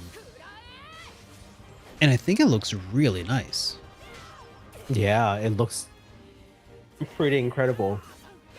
So some backstory to this. So this came out in the 90s. Okay. The anime or the manga? The manga came out in the 90s. There was also an anime as well, right? There were 2 animes. So the first anime came out with the manga, more or less, but it kind of ended in the middle because the manga never finished, right? But as is tradition. Right. But recently, and I mean like last year, they re-released this anime in new graphics, right? In new technology. And this anime this time goes all the way to the end of the manga, following it very faithfully, no fillers whatsoever. It is not clear if this game would follow the story, how much of the story would it follow, or would it have original stories element included. None of that has really been announced. It goes as far as like the arc with that guy. His name is Barum. I won't spoil what he's about, but it goes as far as that, and that's sort of like the midway point of the story. So it goes at least to that part. Which, by the way, Strash is actually a mix of word between slash and strike. So yeah, okay. God. Okay. Yeah, I know. Anyways, there is no release date on this game yet. It is still being developed. It will be released, however, on PS4, 5, Switch, and PC when it is available. So if you like what you see, please keep an eye on it, and we'll let you know. This is definitely going to be an ARPG. So yeah, where I don't know if you can switch between members and stuff, because that would actually be pretty cool. Yeah, it didn't look like it showed that yet. I don't know. Anyways, I think we're still a little too early in development. So, a lot of things may still change. So you mentioned Playism a little bit ago, and I can bring them up again here because they are actually bringing some interesting games, starting with a Metroidvania-style game called Rusted Moss. In this game, humanity is on the brink of collapse and will soon be invaded by fairies. All things. The absolute horror. Right. In a desperate bid to survive, humans have empowered their own witches with stolen fey magic. Let's take a look at this trailer for Rusted Moss. Yeah, we saw a lot of like AAA whatever game. It's time to look at a little bit of indies. Yeah, I know we got love for you. Pretty cool. Yeah. Not too shabby. So there's a lot of like grappling hook action, I think, is part of the sell point, and with a lot of like physics involved. Very springy too. Yeah. That looks like that would be a little unwieldy, honestly. Definitely adds a level of difficulty to an already difficult genre. A very rubber bandy grappling hook. Oof. Who's ready to kill some fairies in 16 bits? So apparently there are like multiple like endings to this, depending, I think, if you end up like learning about the fairies' plight and perhaps even siding with them. So who's ready to kill humanity with the fairies? 16 bits? Yeah, that's what I've heard anyways. This game is coming out, as you probably saw from the trailer there, that is coming out on February 2023. Yes. With the release on PC. Yes. So speaking of Playism, they're also bringing in another title, this time with maybe a little bit more familiar characters to some of you. This game is called Valkyrie of Phantasm. It is a Toho 3D aerial battle game. What is the 3D aerial battle game, you ask? Well, yes. Great question. It's easier just to show you than to tell you what it is. Okay, well, let's take a look at just show but not tell. Valkyrie of Writing Phantasm. 101. Yeah. All so right. 3D aerial battle games, like they used to be very popular in like the 90s, I think. Like they haven't made a whole lot of these. This actually, you know what this kind of reminds me of so far? The 3D aerial battle game. Reminds me a little bit of one of the more recent Dragon Ball games that they had. That was a combat. Xeno something or another. Yeah. Don't know. I lost Yeah. track of all the Dragon Ball games, to be honest. Yeah. I think it was Dragon Yeah. Ball Xeno. No, but like 3D arena battle games like used to be really Xenoverse, popular in right? arcades. At least in Asia, was really popular in arcades. Yeah, okay. And maybe even now there are some arcade titles that has that kind of like game mechanics, but it's definitely not like huge in console. Yeah, even though this genre is it's still kind of popular, like we don't really see a whole lot of these games come out. So Yeah. I think it's pretty cool. I can dig it. It's got that lock-on feature that makes It's it fun. a little It's fun. Just more manageable. Laying waste on your enemy. that doesn't look like too bad. Yeah. High-speed shooting action. So yeah, you're shooting massive amount of like homing missiles at people, and people shooting lasers and stuff at you, and you're just dodging and shooting. It's fun. Yeah, it's basically Dragon Ball Xenoverse, but with cute witches and stuff. That's right. So, for anyone who is not familiar with the Toho series, it's a long-running bullet hell series made by a guy named Zune. And he's famous for allowing other people to use his characters under some rules, and they can monetize it too. I think like one of the rules like no nudity, yada yada, follow the lore, but otherwise like feel free to redesign, etc. So yeah, I forgot what the exact rules are, but I think like one of them is like no nudity. So but anyways, yeah, so pretty cool. And this will actually be an early access game that will be opened in October 23rd, so not a full release. And at the time of the early access, there will only be 4 characters available, and the one-on-one network battle mode will basically be in beta test. There will be 4 more characters and 25 plus stages and 2v2 team battle mode to be added in the future. So yeah, pretty promising. Rad. Pretty promising. All right. So Red Art Games is going to be releasing a physical edition of Demon Gaze Extra. I'm sorry, Demon Gaze Extra. It's in all caps in North America and Europe. Yes.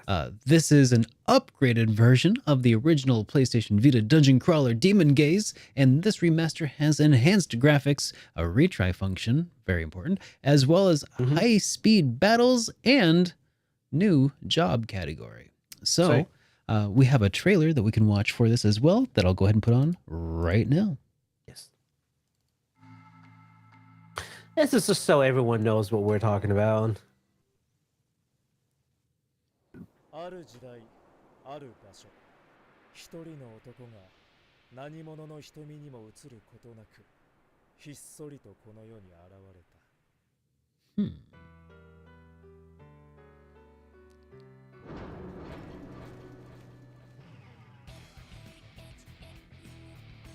Yeah, I think this is one of those games that I like. Cool looking characters. Cool looking, but I'll never play it because it's a dungeon crawler. Oh yeah. Yeah, I can't dungeon crawl, man. It's just it hurts first person my head. dungeon crawl? Yes. Oh. It's the first person dungeon crawl. Yeah. That's Gives me that claustrophobic feeling that's really hate.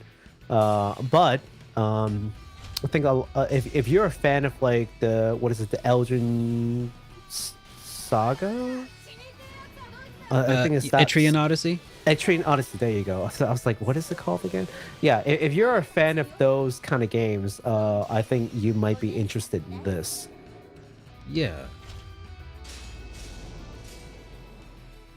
Yeah, see, there you go. There's your dungeon crawling. There it is. I cannot this. Yeah. Or like if you like what is it? I think it's like Mary Skelter. Yeah, you might be interested in this. You know, I would kind of be interested in a first-person dungeon crawler that was done more so in the style of like an action, like a Japanese RPG style, but like also like Oblivion style, right? No. Like that would be kind of interesting. Like That would be interesting. like Oblivion, but anime characters, Oblivion, but anime character. or Skyrim with anime characters going through a dungeon. Isn't that basically just? Actually, no, it wouldn't be. Yeah, I was like, isn't that doesn't just seem- Ghost Wild Tokyo? I'm like, I don't know. I don't think so. Ghost Wild Tokyo is not like anime character. It's pretty realistic looking people. I don't know. That would be interesting. Skyrim with anime characters. I wonder why they never did that. I don't know. Mix for a good like VR title. I mean, Sony's looking for those VR titles, right? Like, that's a no-brainer Sony, for hit me them. up. Yo, Sony, give us a call. Come on. All right, so Yes. that is Demon Gaze Extra. It is going to be coming out on the 13th of January on 2023 for a physical release. This is a title that is immediately available digitally, though, on PlayStation 4, Nintendo Switch, and also on PC via Steam. Yes, sir. All right, man. I thought TGS was gonna be like not that many announcements. I was wrong. I started writing. I'm like, okay, here's another one. Here's another one. Here's another one, and here is another one. One Piece. That is One Piece Odyssey is the game that we're talking about. Bandai Namco announced the release date finally for the upcoming One Piece tied in turn-based RPG, that is a mouthful, with a new trailer. Let's take a look at that new trailer, Derek. I was just one trailer after another. Bada bing, bada boom. Oh man, you know what? I need to throw that in the list. This is So, this has hi happened a few everybody. This has happened a few times to Hello. me as I was like putting this list together. I'm not sure why, but It's okay. It's just a lot of trailers. it really is. All right, let's go. Let's look at that new One Piece. So again, for folks who may not remember, this is going to be a turn-based RPG. For all you folks who are like, turn-based is dead. It's a turn-based RPG with One Piece. And an original story, which we have all covered with previous coverage. I don't know why I have to repeat myself. No, You just because watch I mean, we might have new previous- viewers. We might have new viewers here. That's new all right. viewers. New. I think it actually is happening. We're slowly acquiring a new following, and it's kind of nice. No, I'm just scared of new people. That's all right. They're afraid of you too at first. Just don't make eye contact. Just don't make eye contact.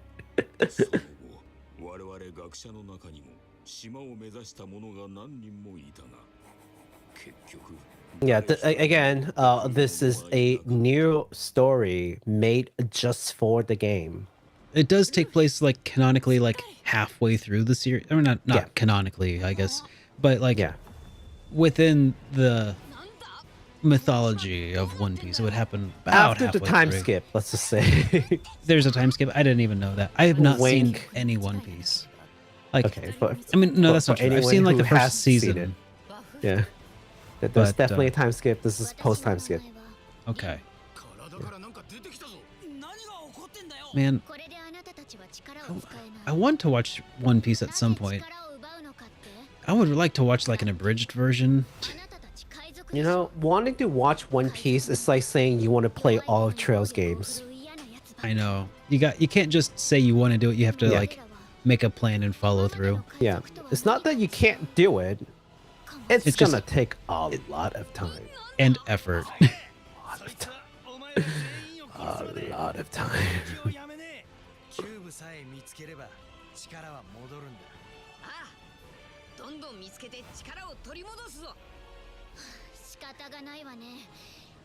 It's a good looking game. No, the voice acting, of course, is just bar none. The cast to One Piece is pretty legendary at this point, and I they're know. definitely not starting to skimp on that front. You know, the main characters I've heard that their protagonist or their VAs have recorded over 1,000 episodes. That's a lot of practice. Crazy. Yeah, it's crazy. So this game will be coming out January 12th, 2023 for PS4, PS5, Xbox Series, and Xbox Series XS. Now, one day later, I don't know why, one day later, it will be released on PC. So January 13th on PC. Just to stick it to PC Master yeah, Race just to mess with the PC, all the PC bros. Yes, like, yeah, you get it one day later. Yep. Take that, PC. Pre-order is available now with digital, standard, and limited edition. The limited edition will come with a steel case, some postcards, DLC, and maybe most importantly, a Luffy, which is the main character, and Lim figurine. Lim is the girl that you see that you saw in the trailer wearing white. I think she is sort of like the main central character of this game. Okay. So yeah, so you will be getting a figurine with these two. I think if you are a One Piece fan, you're really not going to want to miss out on this one, because I think this one is going to sell out relatively quickly. So don't sip on it. There are a bunch of One Piece fans out there, aren't there? A lot of One Piece fans. And because of how, here's the thing, One Piece has been around for so long that there are some pretty wealthy people out there with a good amount of savings who can afford these kind of things for One Piece. I've seen some extremely elaborate, like maybe like couple $1,000s, like dollar worth of display at this point. That's One Piece, and they're like super elaborate, and yeah, people would be buying these things. I wonder if One Piece will ever release like a $24,000 statue or something like that. Yeah, well, if they ever work with Square Enix, I'm sure they would do it. So we have another game coming up here that was announced from publisher D3 Publisher, who gave us a launch date and a new trailer for a game that has a real history lesson on Japan's Sengoku period. Totally real. Called Samurai Maiden. Let's go ahead and give that trailer a gander. This is going to be a pretty long trailer, so we don't have to look at all of it. Okay. Feel free let me drive this one a little bit. Because, I was gonna say, feel free to skip around. Because I had like a start time, but then it didn't go through. So let's go here. Okay. Sengoku period. All right. So here, obviously, very accurate historical representation of the Sengoku period. I mean, anybody who was alive during the Sengoku period agrees this is an accurate depiction. Average Japanese citizens in the Sengoku period. Totally accurate. Yep. This is totally what the average Japanese people look like in the Sengoku period.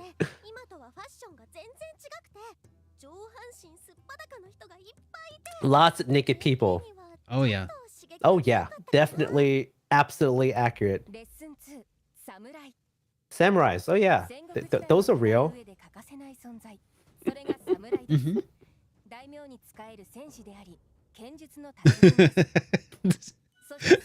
Ryan times this. Oh, yeah, every one of them. Iconic Son Goku. Well-proportioned young ladies. Every one of them. Actual scenes of samurai combat. You know what this kind of reminds me of? There's a series of YouTube videos called The Japanese Tradition.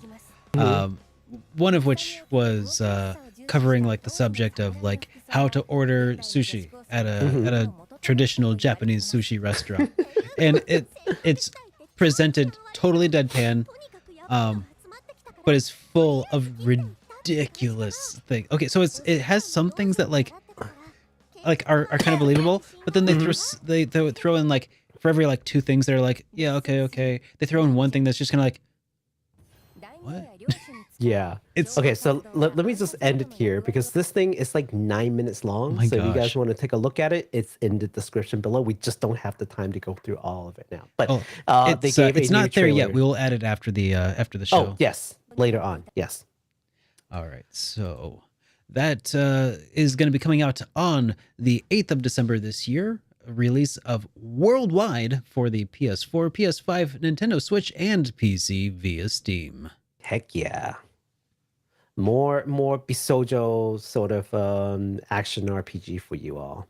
Yeah, if you want Alright. another history lesson in Japan, Definitely accurate. All samurais look like her. Okay, in the Sengoku. I am a Japanese historian. I can Baku was actually alive in the Sengoku area. I was definitely there in the Sengoku era. Yeah, I can vouch that all samurais do in fact look like that well-proportioned young lady. They all fight that way, and they all dress like her. It's true. All right, so next up, we've got some new announcements. Not one particular game, but just Resident Evils in general. Capcom has announced alongside the previously reviewed platforms that Resident Evil 4 Remake will actually also be coming to PlayStation 4. So if you couldn't get your hands on the PlayStation 5 and you're just like, gee, gosh, what am I ever going to do when Resident Evil 4 comes out? Well, fear no more, because this game is coming to PlayStation 4. So more news on the remake will be shared next month during the Resident Evil showcase. So we'll be covering hopefully more of that next month. In addition, there is a new trailer for the upcoming Resident Evil Village Winters expansion. So let's take a look at that. All right. While I load this up, I did want to say that I think it's wild that the PS5 came out like 2 years ago. Right? And we're still getting PS4 games. Pandemic, Yeah. That those years were erased. Sure. They don't count. It's not just that. It's also like, the whole scalping thing, I think. Oh, yeah. It just exacerbates everything. And It's still not recovered. And a little bit of that canal blockage making things way worse. You mean that boat drift? Yep. Yeah. So in the winter expansion for Resident Evil, Resident Evil Village, which is the 8th game, you will get the third-person mode, which makes the game play more like Resident Evil Remake 2, 3, and 4. It will also come with a playable expansion called Shadows of Rose, which is what you're seeing right now. It talks about the daughter Ethan Rose, some like 16 years later. So this is like a sequel to Resident Evil Village, like 16 years later sequel. Gross. Yes, very gross.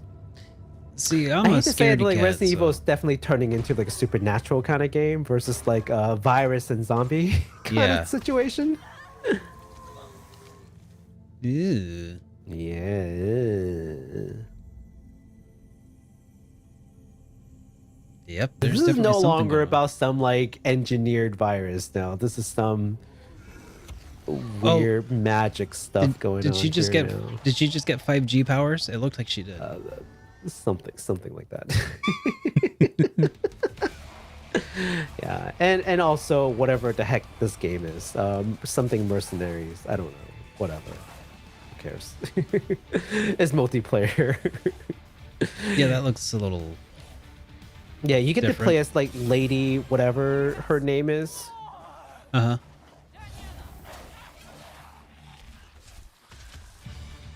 Huh. Yeah, I don't really know what this is about. Yeah, I don't. Yeah. Yeah. So there you go. Those are the mercenaries. Additional orders. There you go. So yeah, I'm actually really excited for the third-person mode because I like playing Resident Evil in third-person mode. When they changed into first-person mode, like it kind of made me feel a little sick and I couldn't really play it. But going back to third-person mode means that I can play this new title now. So it makes me personally kind of happy. So the expansion is coming out in just over a month on October 28th, 2022. So if you don't have the game already, but this expansion intrigues you, you can always buy like the golden edition. That's also going to be available with all of the DLCs in a single package, also releasing in late October. Yeah. So you know how like a few well gosh, it's probably been like an hour ago now. We were talking about homeless Ryu and divorced Ken. I want to see what they look like, so let's watch that trailer. Yes. How's that for a transition?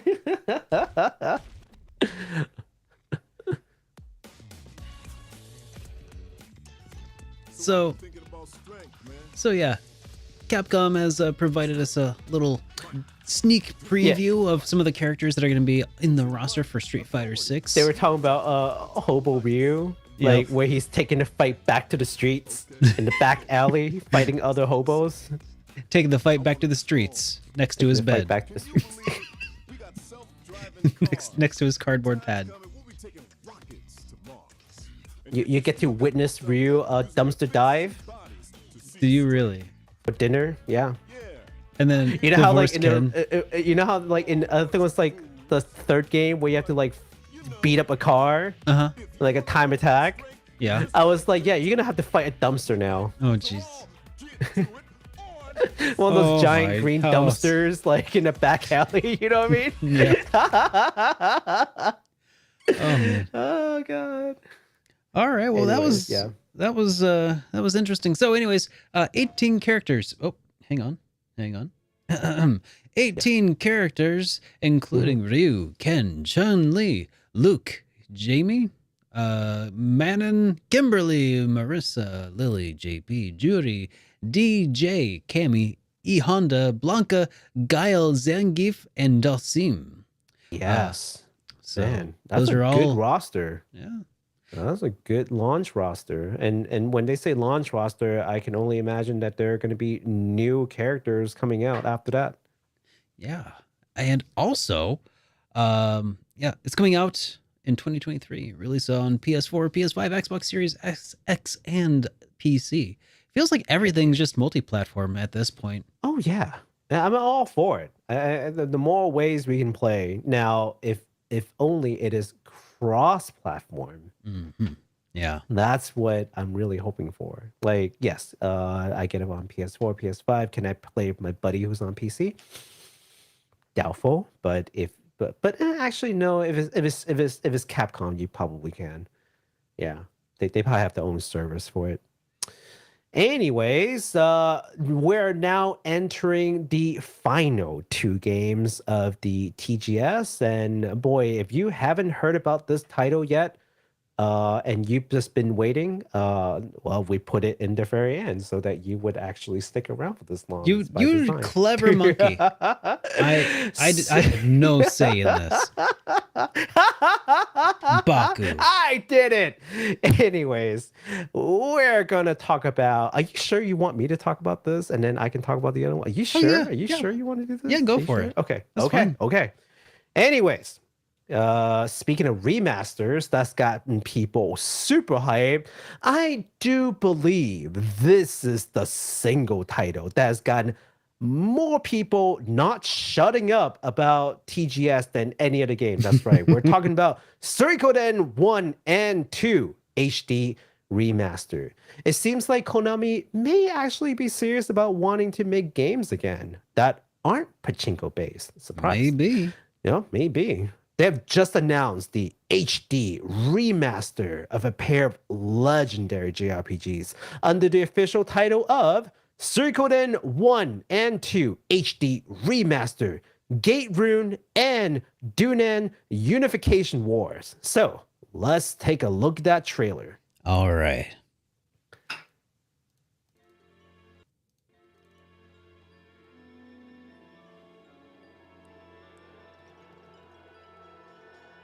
Okay, yeah. So, you know, I was saying, oh, you fans are so excited. I'm excited too. So. I know.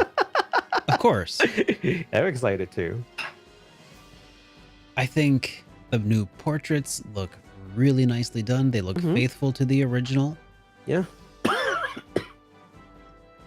Not too like new style, but definitely cleaner, right? Mm-hmm. Yeah. Yeah. Just a higher res, cleaner scan. Mm-hmm. Yeah. I feel like with the original release, like you could still see like the marker lines in some of the character portraits and stuff, right? Yeah. But it's not bad. see, they got the pixelated sprite work there, looking all nice there. The cloud effects look incredible on the world map.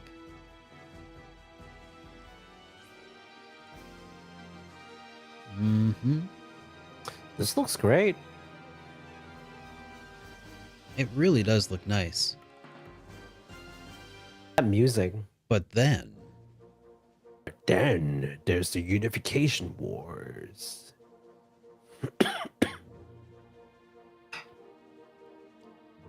oh man, that newly up-resed intro looks really nice. Memories, huh? Just so much memories. So many people, I think, like cried probably. Oh sure. Like when they saw this, I'm pretty sure at least a couple of you started actually bawling out. Man. Ooh. And I do also have some thoughts that I'll share after the trailer, but yeah, sure. It wouldn't be the show if you didn't have any thoughts on this one.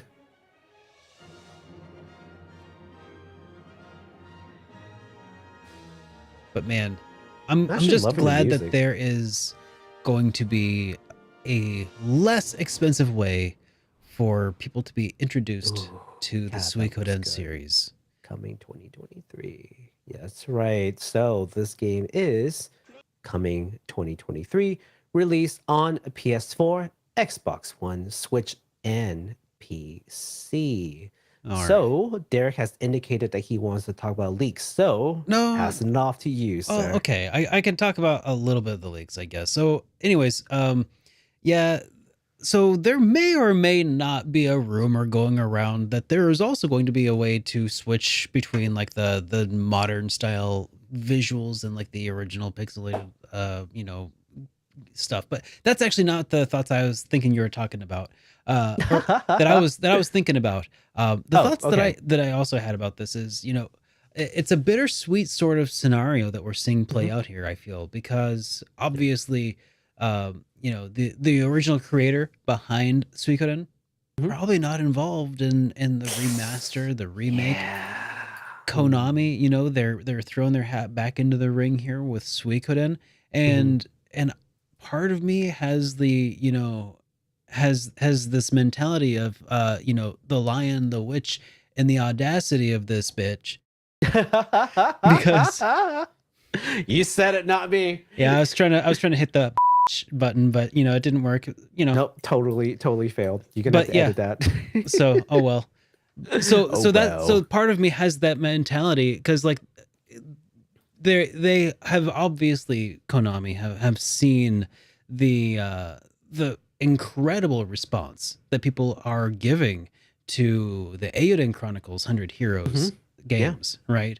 That is clearly what is motivating this. They are seeing dollar signs and they're saying, "Oh yeah, maybe we could cash in on this little cash cow now that we've been sitting on it, now that other people are doing our market research for us," right?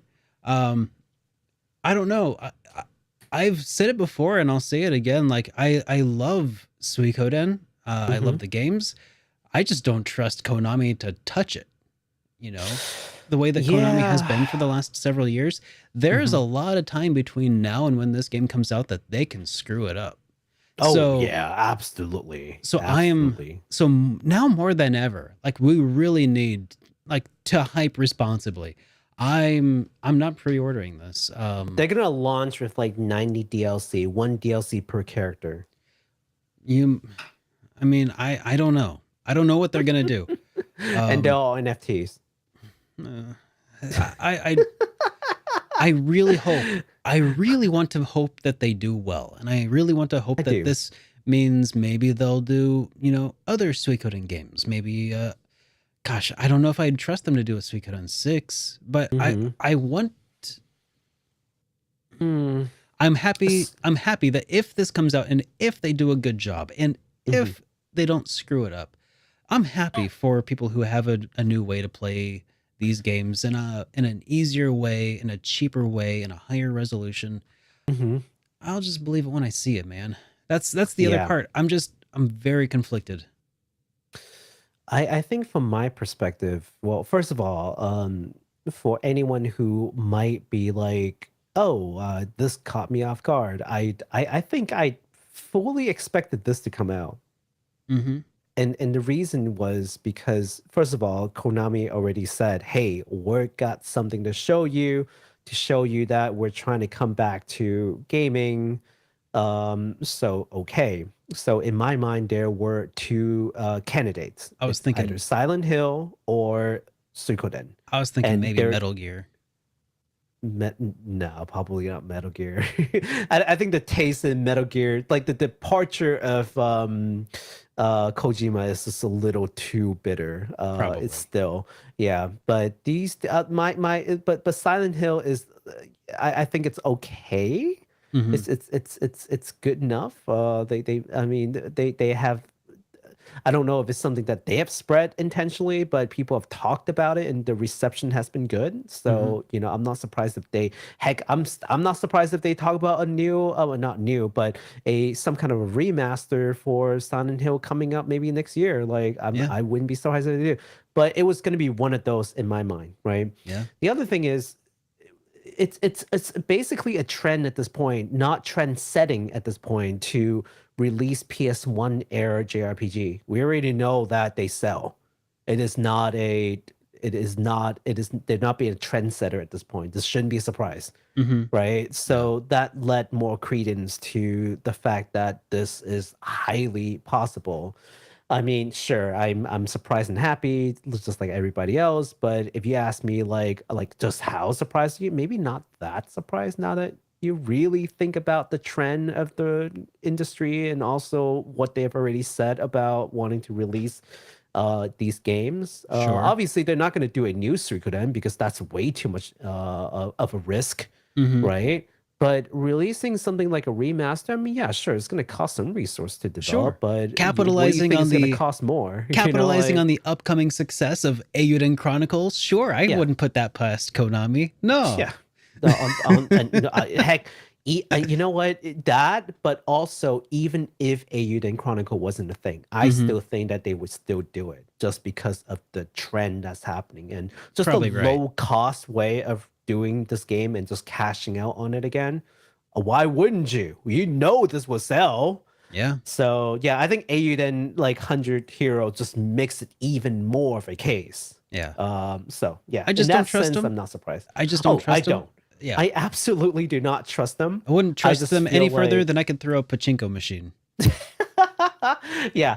But on that note, though, I do feel strongly that if at the end of the day, like I can't tell what the intentions are, right? So if the net effect is that they come up with a product that is good and people can enjoy it, then at the end of the day, that's all that really matters to me. Best case scenario, this will yeah. be a step in the right direction.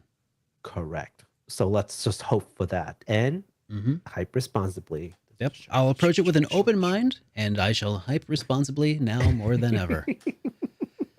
Now, on the other hand, when it comes to Eiyuden Chronicle 100 Heroes, I mean, of course, I'll continue to hype responsibly, but I feel like I can increase my hype levels a little bit higher than I would with Suikoden, just because I feel like it's a responsible thing I can do.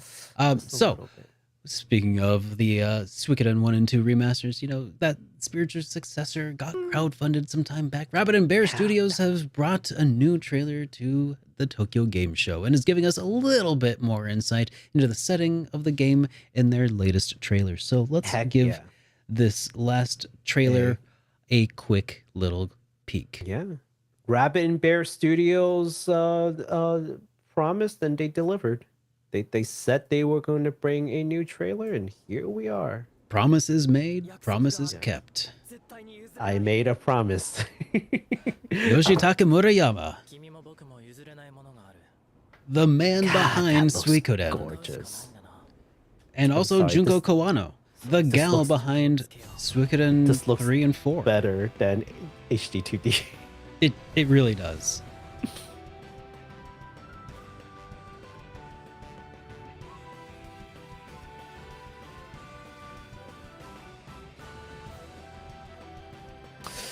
I mean, look, I liked the Suikoden 1 and 2 just as much as everybody else, but like they look underwhelming next to this. Yep. So this is the difference between a trendsetter and a trend follower, guys. Oh yeah. You know, Listen, Konami, if you want to get back into gaming, get on this level. Yep. Yoshitaka Murayama forging a new path forward. Konami reliving the good old days. Yeah. I mean, that's a stark distinction. Yeah, so I think I was right in thinking that this is going to be one of those stories of like opposition force that gets, you know, united and probably banned as traitors from both sides, and they're fighting for like the middle ground kind of situation. That's what it makes me feel like. Dude, this looks so dang good. Maybe like the evil empire in like the radical fashion that thinks and they all sides think that they're correct, and then you're like sort of in the middle, which actually feels a little bit like Xenoblade Chronicles 3 too. Just a little bit. Got shivers down my spine here. It looks so. All the characters look so good. They really do. I have a hard time hyping responsibly right now. It's Oh my very God. tough. This game looks gorgeous. One of the things that I really also have to mention and point out is that in this trailer, you can really clearly see I will say the sprite work. It's not like, you know, 8-bit, 16-bit, 32-bit sprites here. It is high resolution characters that have been redrawn for every frame of animation. They're not just wiggle waggle paper dolls. It looks so nice. They are beautiful bits. Yes.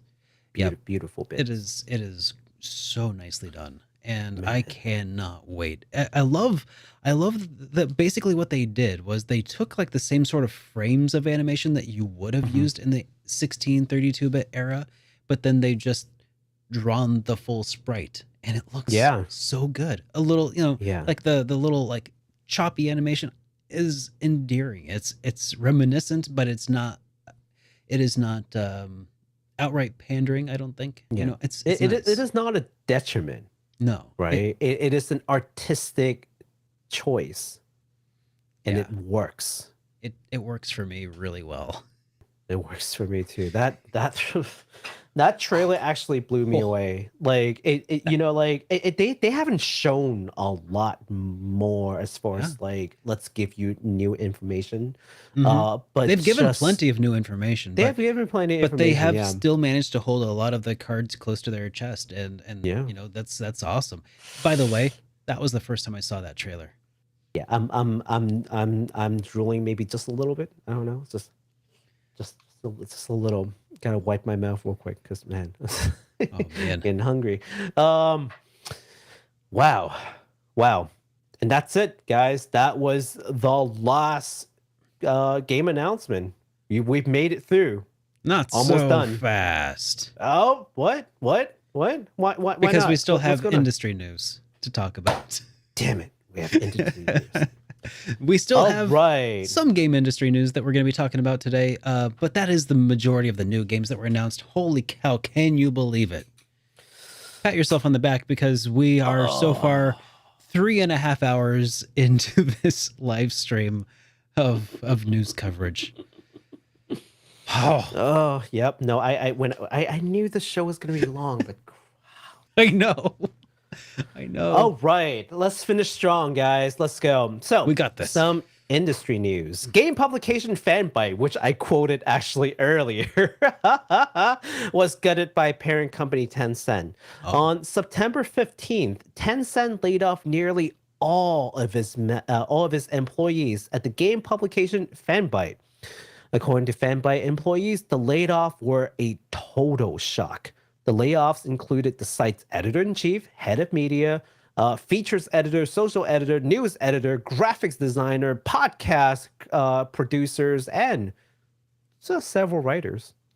So, and here's the thing, guys. If you think that if you don't think that Tencent is gonna pull an EA on everything it owns, you don't know Tencent.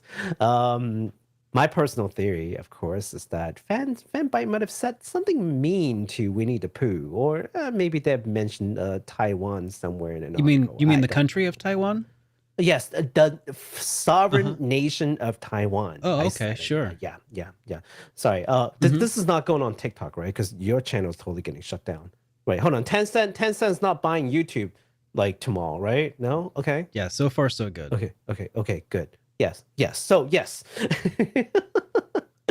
No, but seriously. So on a serious note, yes, it really sucks that they just laid off. Like just like that. No wind up, no mentioning, no forecast, just boom, you're gone. You're just out of a job. And look, it sucks for anybody in any situation. Just go in one day, you have your morning meeting, you come out. Oh, did you know that you lost your job? Like what? Yeah, that's absolutely it's terrible. rough, man. These people have families, like it's rough.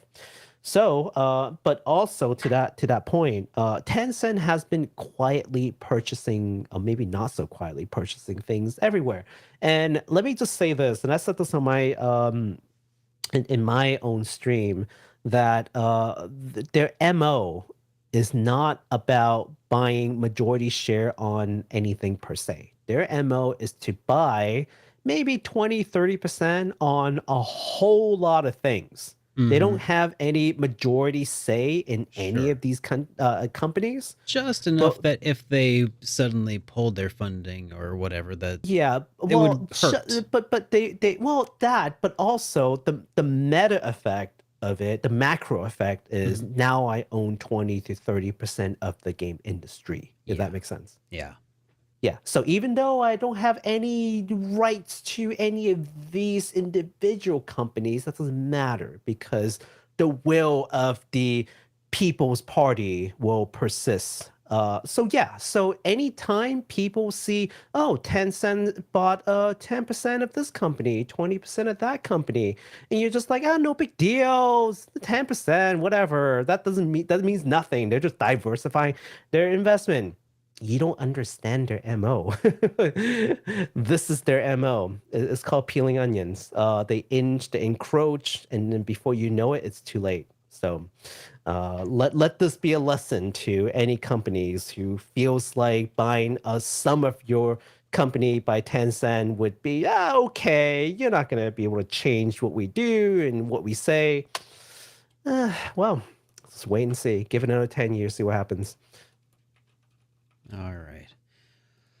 All right. Well, let's move along to our next little bit of internet news. Koei Tecmo will now be working on a new hunting game in collaboration with Electronic Arts. Speaking of EA and speaking of closing down studios, hi.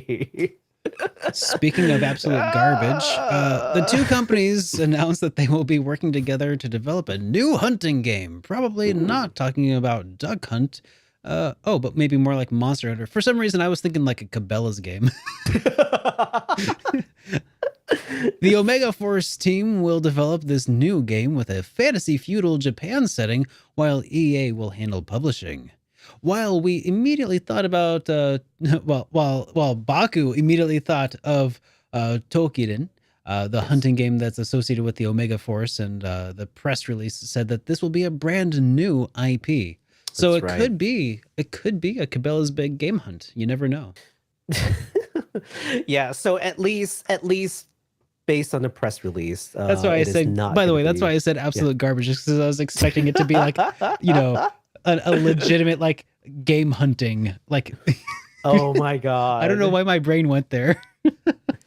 I thought Duck Hunt. I was just like, are they gonna make Duck Hunt? Are they gonna? And I was like, no, it's Monster Hunter kind of games. Like, okay, so like kill things, collect things, craft things, that sort of thing. But anyways, yeah, I think they saw how much money Capcom was raking in, and then EA's like, you know what, we could do this, right? Koei Tecmo, we could totally sell them all kinds of DLCs and live service. It's all about the live service, right? We're all about the gotchas. Let's throw some gotchas into the hunting game. Yeah. Jeez, I cannot wait. I cannot wait until they make this game and it's a complete flop. I'm just really waiting for it. And then EA's like, oh wait, dang it, we didn't buy enough Koei Tecmo to close them down. Shoot. Yeah.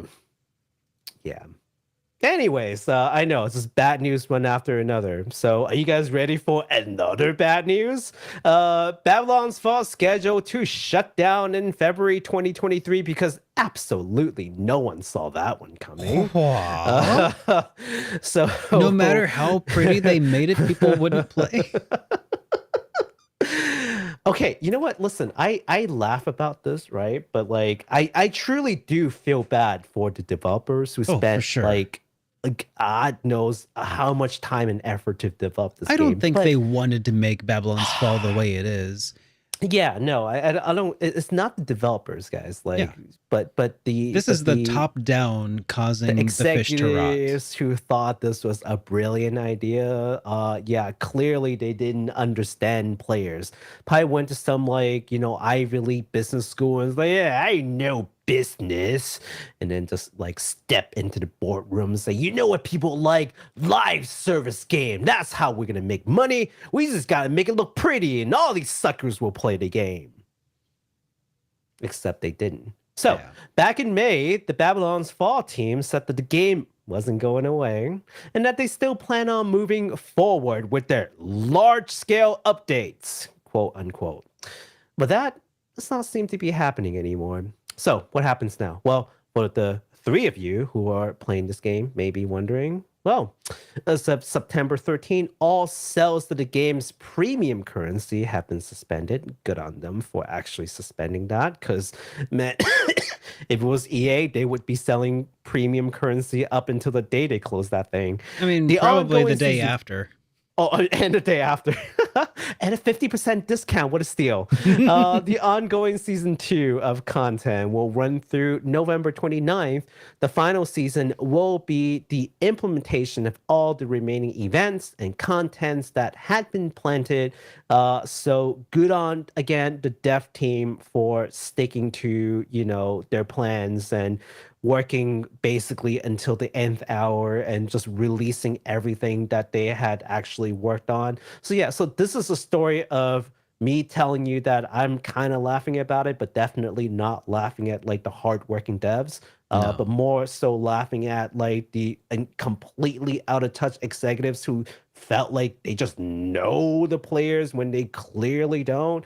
Send out a what is it called? A poll. Oh, that's not a poll. A survey.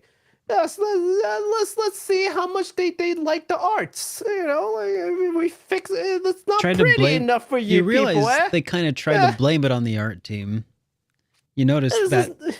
You noticed that that's what the survey was doing. It absolutely was. They had to throw someone under the bus, and it wasn't going to be them.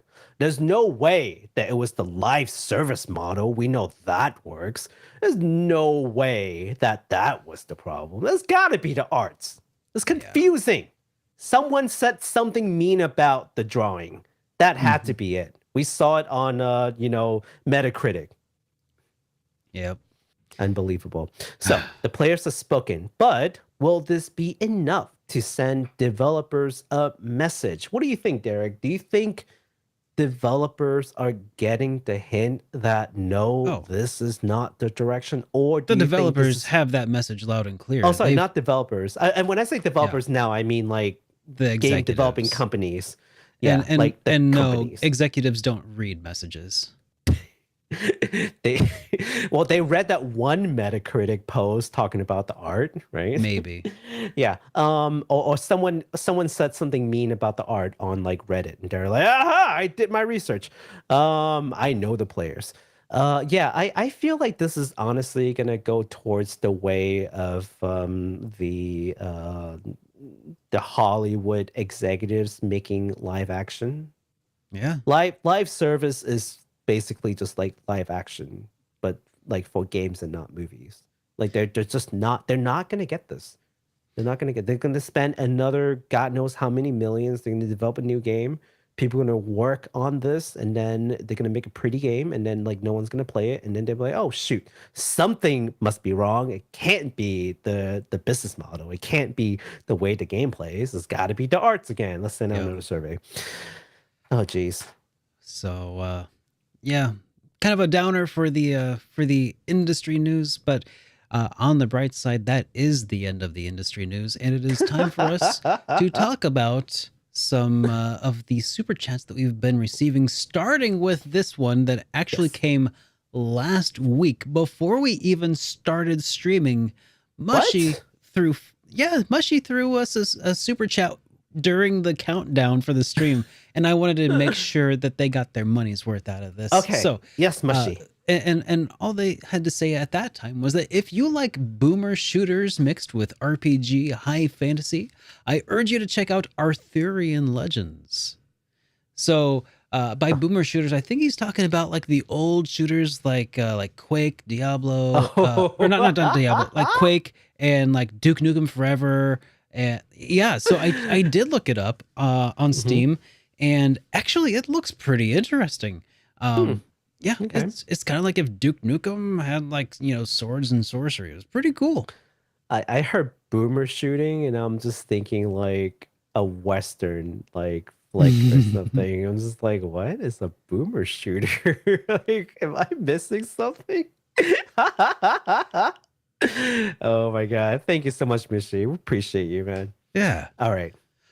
So then we also have one here from Francisco, who says, I can't watch today. Just came by to say that I'm really happy that you guys are here, and thanks for the content. Well, yay! Thank you so much. Yes, hopefully you get to watch this tomorrow or the day after or the day after that. Watch it before next Sunday, because we will have a new one. Yeah, I was gonna say watch it in small chunks because we're going on 4 hours. Holy cow! All right. You were right. We could have broken this down into 2 shows. We could have totally broken this down into 2 shows. I know. I was wrong. Says hardest games that you've played ever. Yeah, I guess so. I Want to Be the Guy, if you can call that a game. Oh, that's the know what I'm talking about? Prinny, right? Prinny? Is that no? it? I Want to Be the Guy is this like Kuso game, like where it's like basically. Oh, I was thinking of. It's kind of like a Super Mario clone, kind of, except like it finds 90 ways to kill you. Okay, I was thinking of like Prinny. Yeah. Can I Really Be the Hero? Which is also a super tough game, but yeah, that's not my answer. Well, I think I Want to Be the Guy is pretty rough, and then the other hard game would of course be what is that hammer game? Get Over It. Get Over It. Yeah, getting over it. Over it. Yeah, that I still haven't beaten it yet, and one of these days I'll get over it. What about you, Derek? What are some hard games that you played? Some of the hardest ones that I remember, probably, gosh, I don't know. I want to say some of them were just like hard to get through. Not necessarily like that they were supremely difficult, but like just that they were hard to, slog through. So Dragon Warrior 2, I think, is the first one that kind of comes to mind.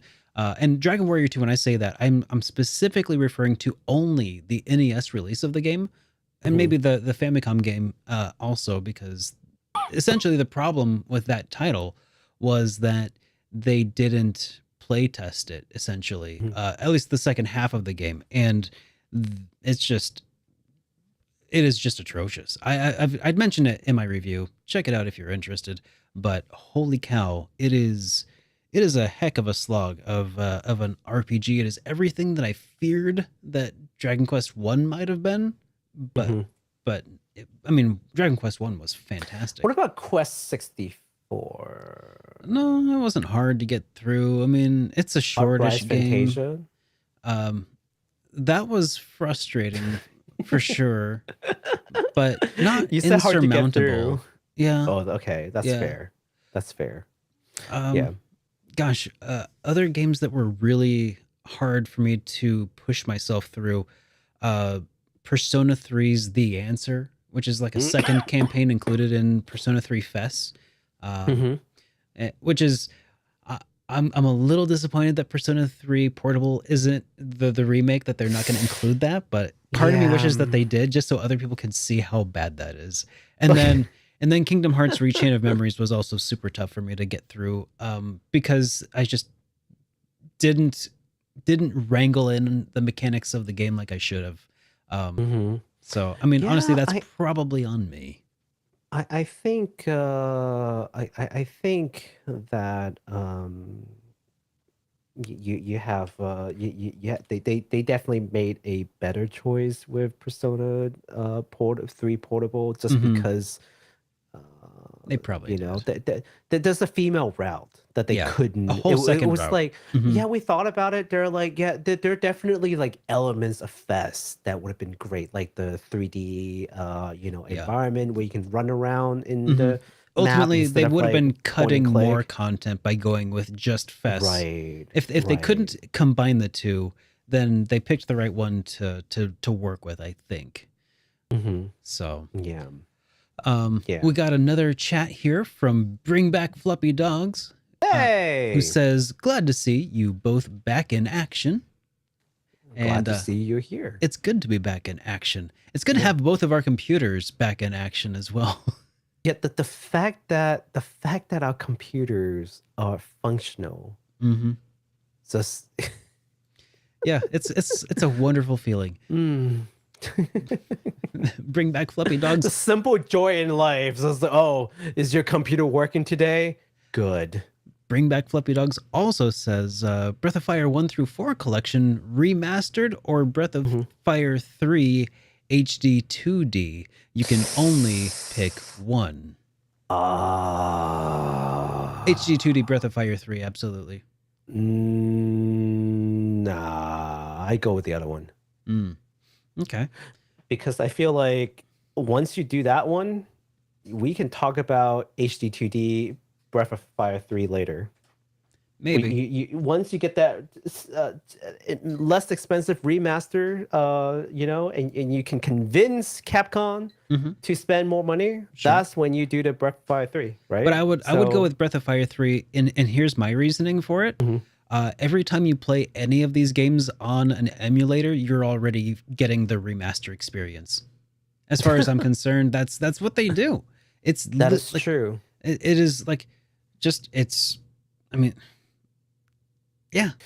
Yeah. I just really realistically, like, if they want to test the market, they would totally do that first. That's why I'm like, they probably do that first. And heck, some remasters, like Grandia 1 and 2 HD remaster, Grandia 1, they smudged it.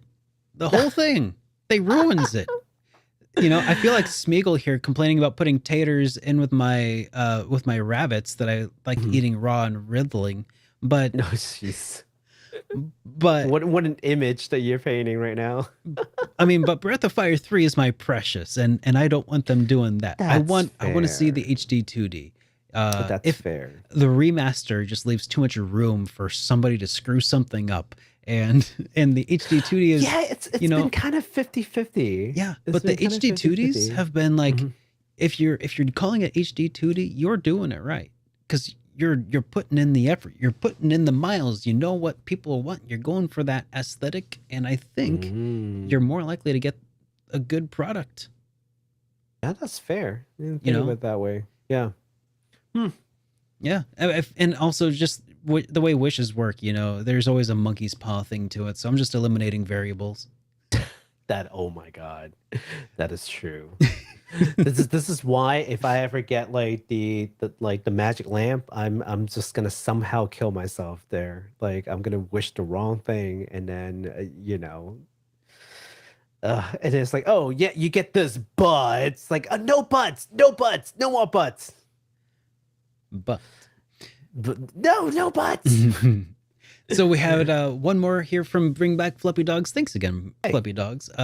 For this question, they said, any word on maybe a Suikoden I and II collector's edition?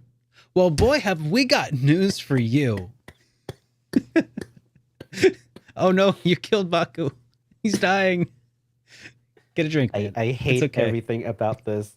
I forgot to bring water too, so Oh no. I hate everything about this. Well, but thank you. But I we're hate almost this. through the woods. Yes. We're almost through the woods. All right. Almost. Yeah. So yeah, we actually did talk about it quite extensively toward the end of this episode before we dove into the into the industry news. So that'll be Yeah. I've said my We- piece. we- I've gone into we my needed- rant already. Yeah, we needed some like industry downers to like counteract all the exciting games. Like, Exactly. oh yeah, all's well in the game industry, except for these industry news that you didn't want to hear about. Yeah, a way to just like ruin your night. But hey, but remember all the pretty games that we saw and all the demos Oh my that you can gosh. now go and play. Just wow. What are you gonna play any of the demos, Derek? Any of the demos that we talked about, like Wolong and Star Ocean and Elysium and Harvestella, any of these at all? I'm exhausted just thinking about it. I don't know. I don't know. I don't know. I would if you love guys- to, but holy cow, man. I got so Yeah. much on my plate. And I'm just Yeah. glad to have my computer working again. It's good to be I'm back. glad you have your computer working too. Yeah. So I will wrap this up with a quick PSA, and that is that we will be streaming again on Sunday this week, covering all of the news that occurred this week. Since this stream, we only covered things up until the end of last week. So that's make correct. sure that if you're new here and if you liked what you saw, get subscribed. And if you're listening on another platform, get followed and leave us a like or a comment or something. Or you could leave us a voicemail again at 75-337-3805. But otherwise, Baku, have you got any final closing thoughts for the people? Yes, that is 785-337-3805. I have now remembered the number. Perfect. All right, everybody. Yes, but also, yes, please join us again next Sunday with more news. Hopefully at less than half the amount of shows that we did today. Oh my God, it's past midnight. Have a See you great night, guys. everybody.